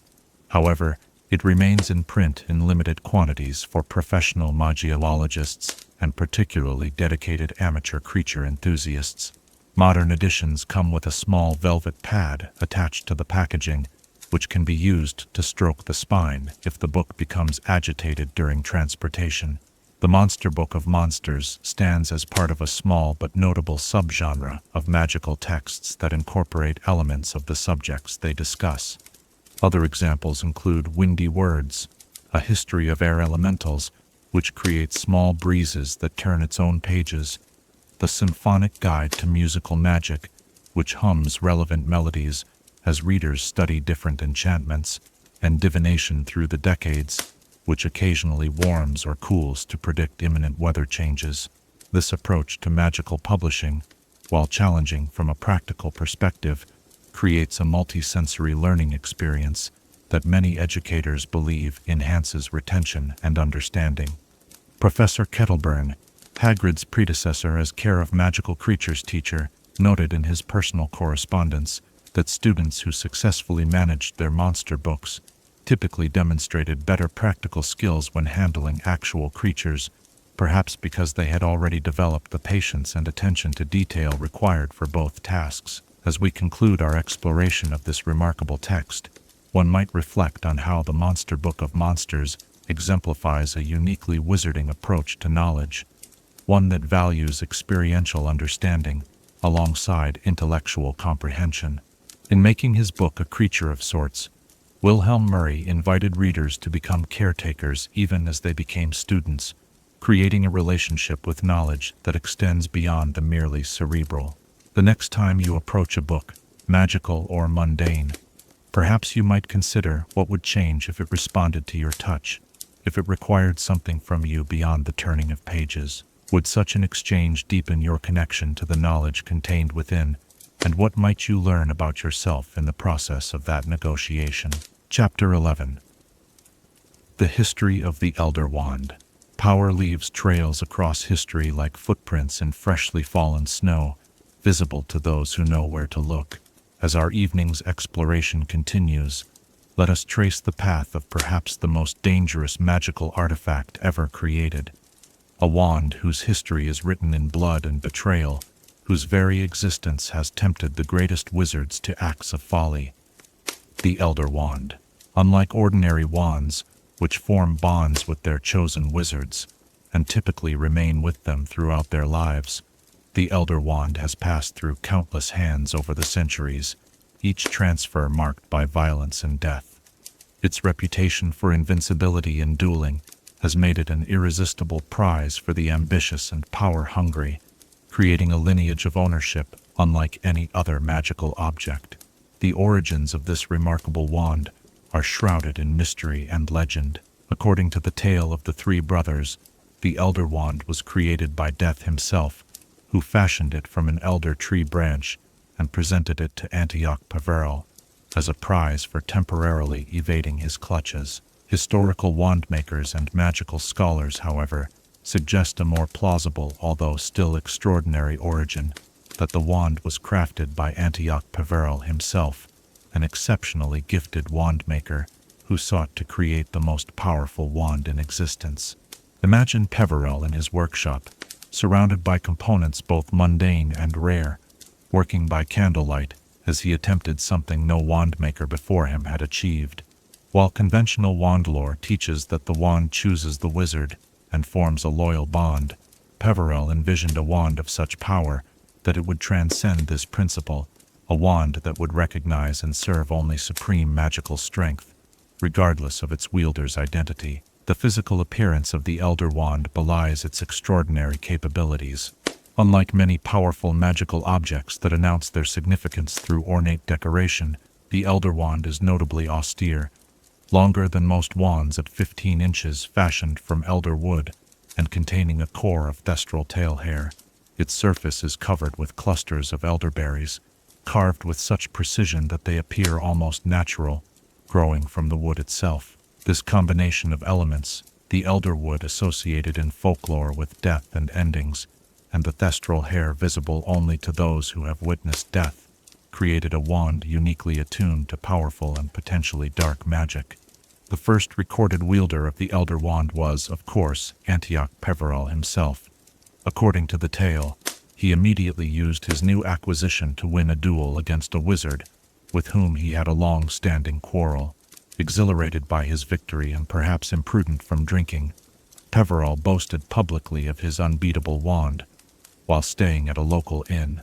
That night, another wizard, covetous of such power, crept into Peverell's room, slit his throat, and stole the wand, establishing the pattern of violent transfer that would characterize the wand's journey through history. From this inauspicious beginning, the Elder Wand's path becomes more difficult to trace with certainty.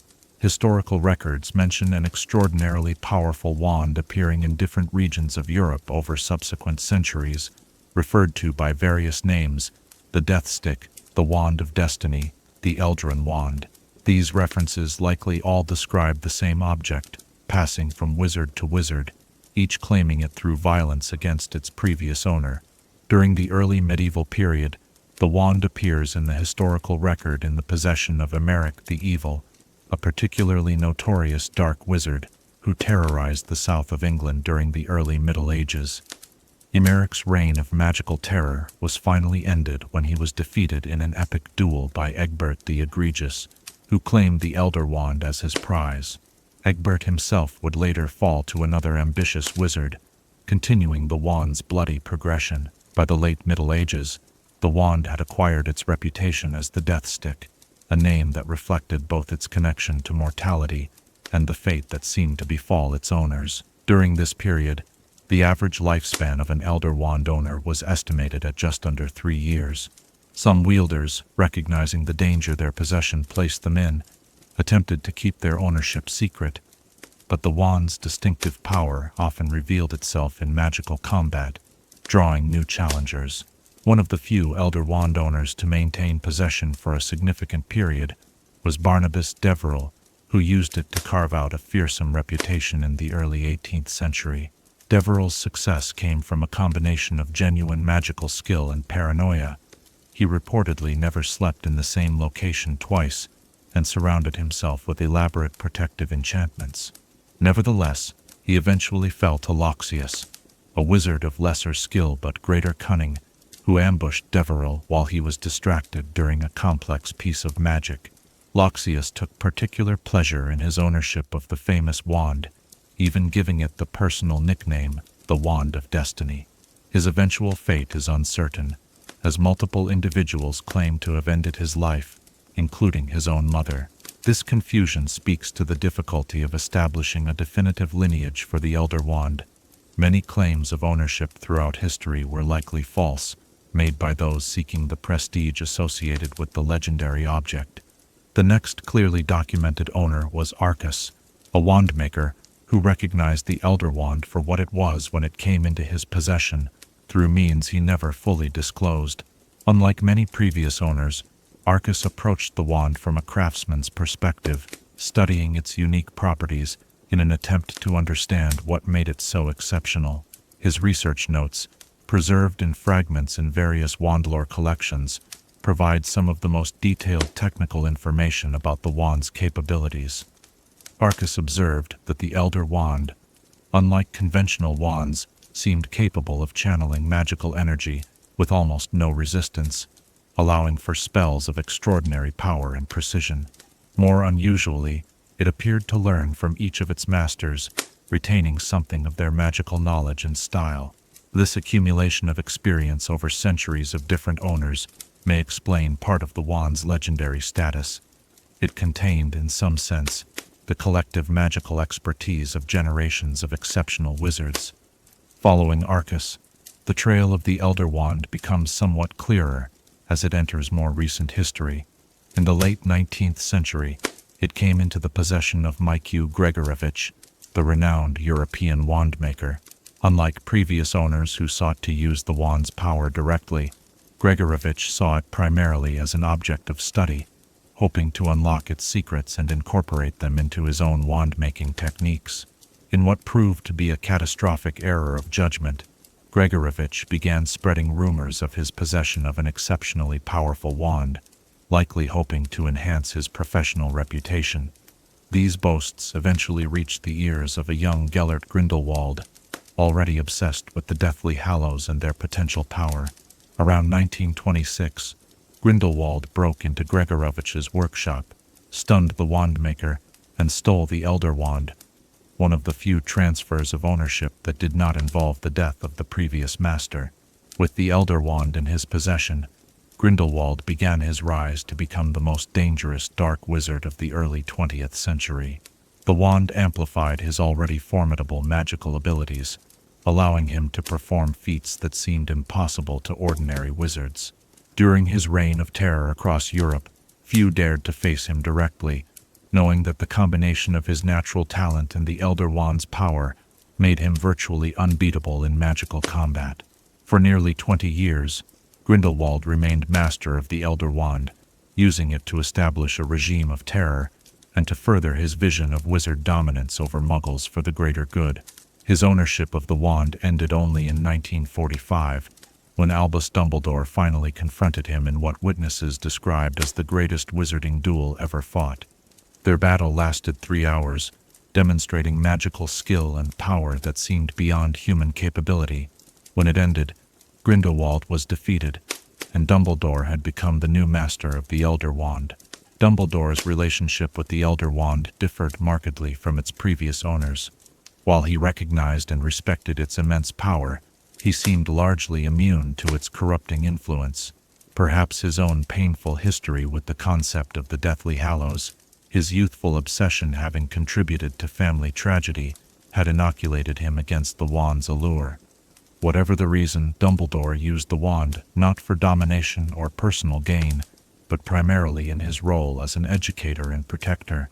For over 50 years, Dumbledore maintained ownership of the Elder Wand, using it to defend Hogwarts, to duel Lord Voldemort to a standstill in the Ministry of Magic, and to perform extraordinary feats of magic that cemented his reputation as the greatest wizard of the modern era.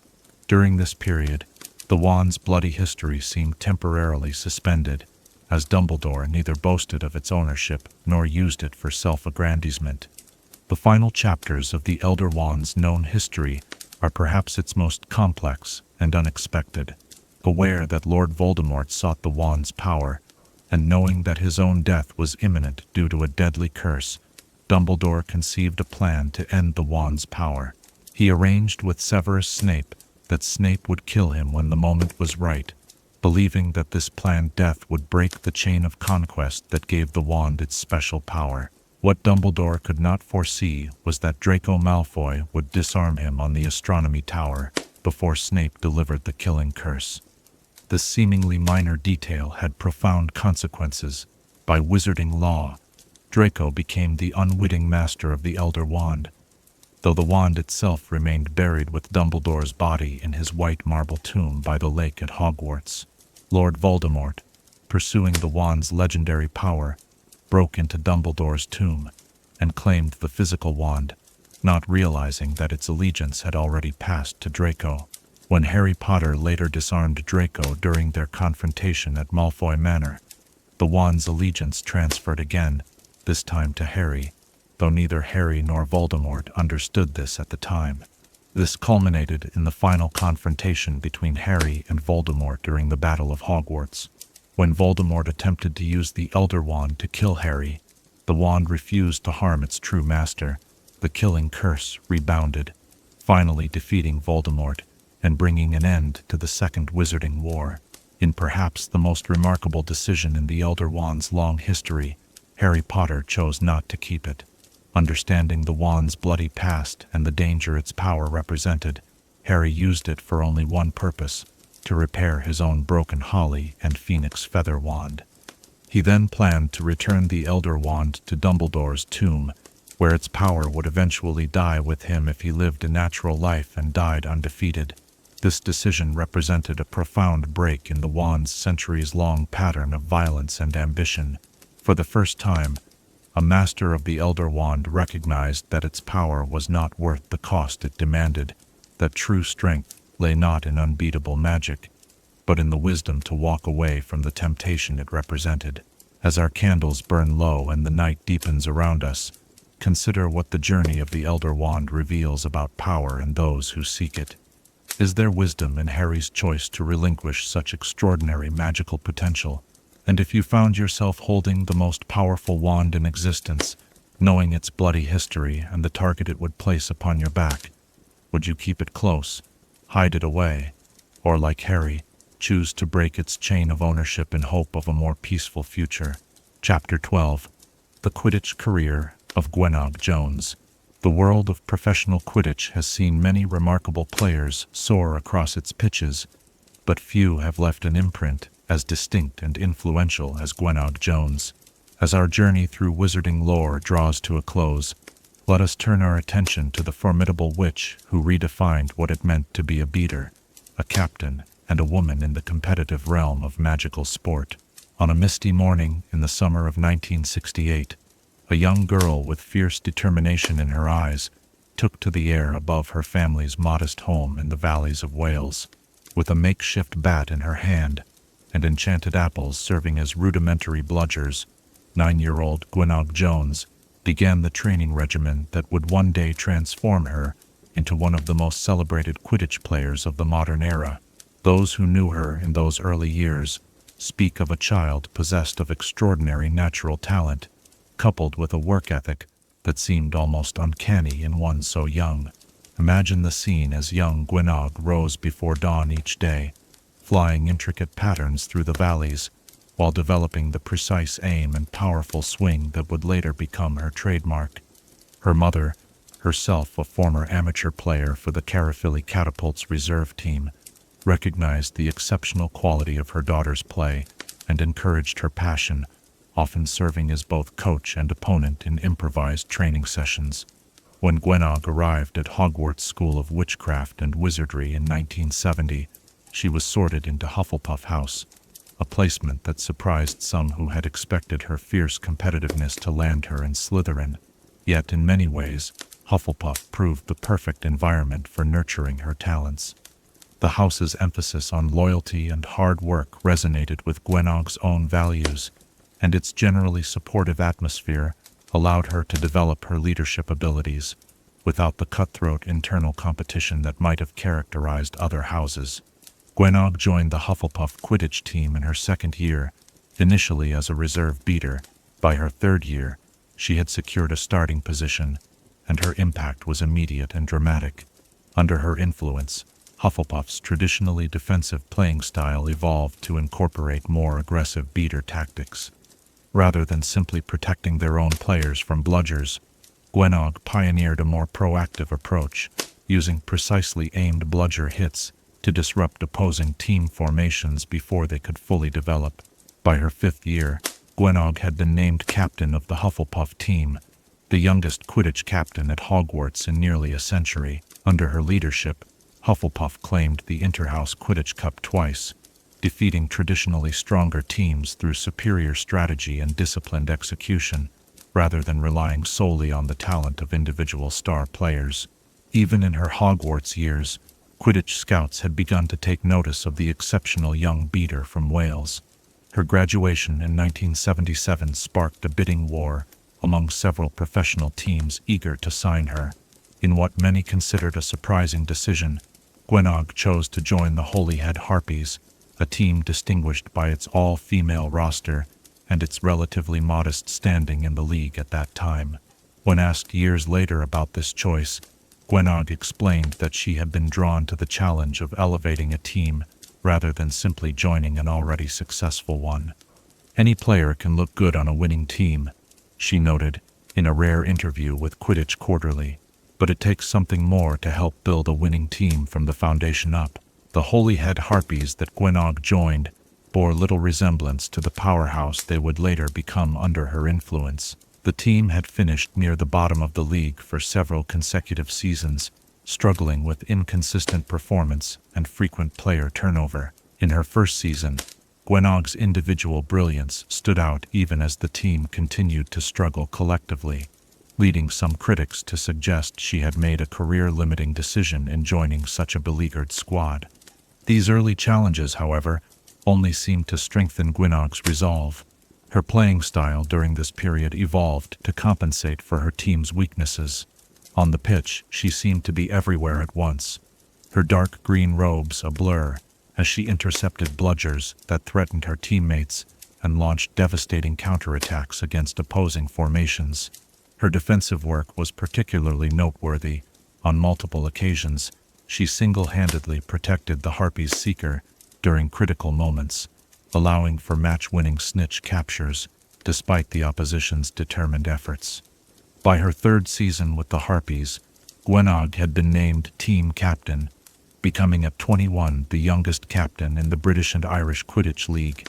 Under her leadership, the team began a remarkable transformation. Her training regimens were legendarily demanding, often beginning before dawn and continuing well after dusk. She instituted tactical innovations that played to the Harpies' strengths, while minimizing their vulnerabilities, developing a distinctive style characterized by rapid formation changes and coordinated beater attacks that opponents found difficult to predict or counter. Perhaps most significantly, Gwenog revolutionized the role of beaters in professional Quidditch. Before her influence became widespread, beaters were often regarded as primarily defensive players, their main responsibility being to protect their own teammates from bludgers.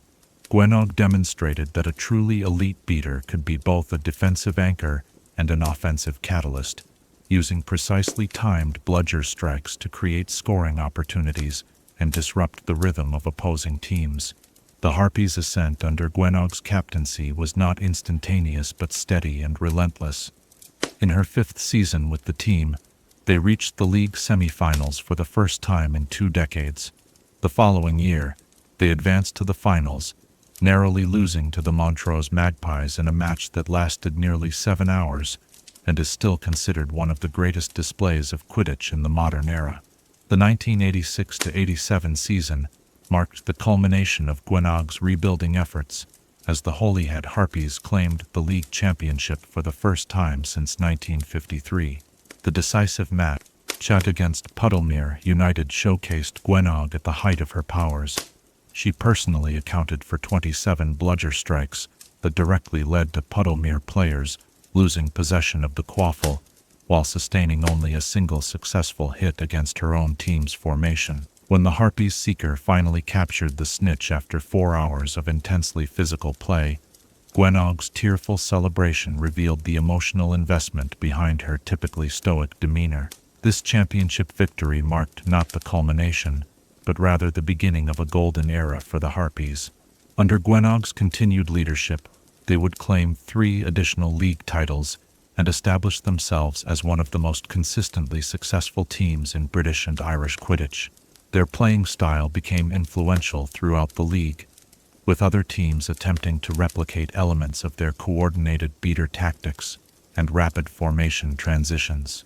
Gwenog's individual accolades accumulated alongside her team's successes.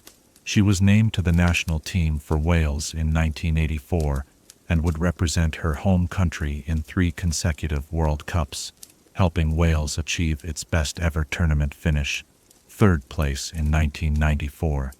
She received the Best Beater Award from the International Association of Quidditch an unprecedented 7 times, and was inducted into the Quidditch Hall of Fame in 1996, while still an active player, a rare honor typically reserved for those who have concluded their playing careers. Beyond her tactical innovations and playing brilliance, Gwenog's impact on Quidditch extended to cultural dimensions of the sport. As a prominent female athlete in a field where men had historically received greater recognition and compensation, she became an outspoken advocate for equality in professional Quidditch.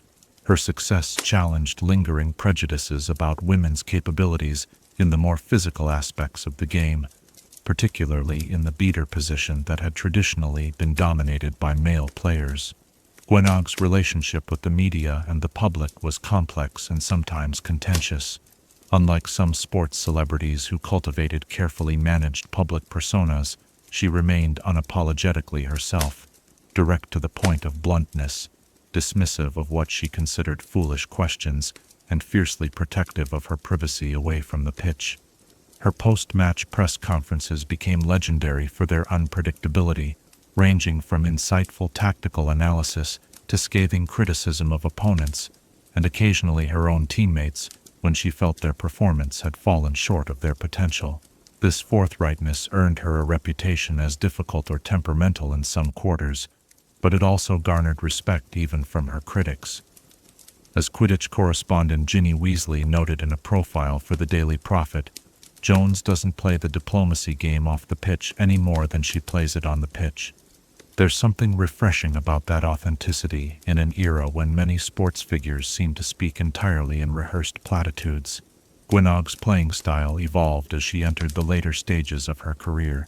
While she remained an elite beater well into her 30s, she compensated for the gradual diminishment of raw physical power with increasing tactical sophistication.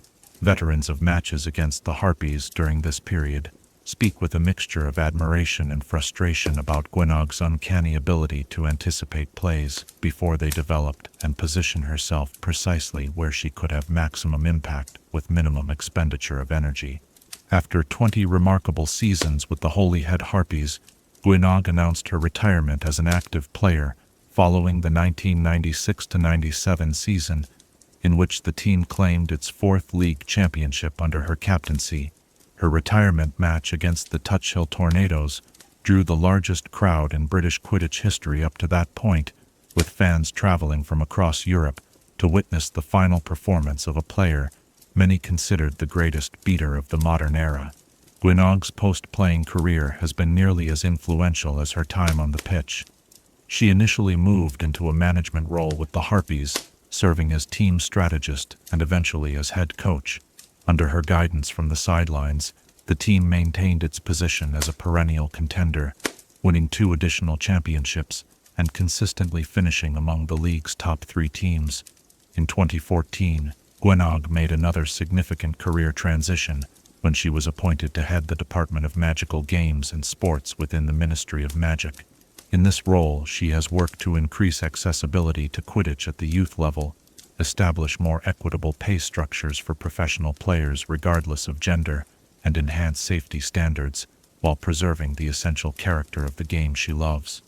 Throughout these various professional chapters, One constant has been Gwenog's commitment to mentoring young female players. The Gwenog Jones Quidditch Academy, which she established in 2001, provides intensive training opportunities for promising young witches, particularly those from backgrounds underrepresented in professional Quidditch. Many graduates of the academy have gone on to successful careers in the league, including several who have followed in Gwenog's footsteps as beaters for the Holyhead Harpies. As our exploration of Gwenog Jones's remarkable career comes to a close, we might reflect on the qualities that transformed a determined young girl from the Welsh Valleys into a sporting icon whose influence extends far beyond the Quidditch pitch. Her story reminds us that true excellence rarely comes without sacrifice, that leadership often means making difficult and sometimes unpopular decisions, and that the most meaningful legacies are those that create opportunities for others to achieve their own greatness. The sun now rises on the horizon, bringing our night of magical tales to its conclusion. As you drift towards sleep, perhaps you might ponder which aspects of Gwenog Jones's approach to her craft, her unflinching authenticity, her relentless pursuit of improvement, or her commitment to elevating those around her, might offer wisdom for your own journey through life's challenges and triumphs.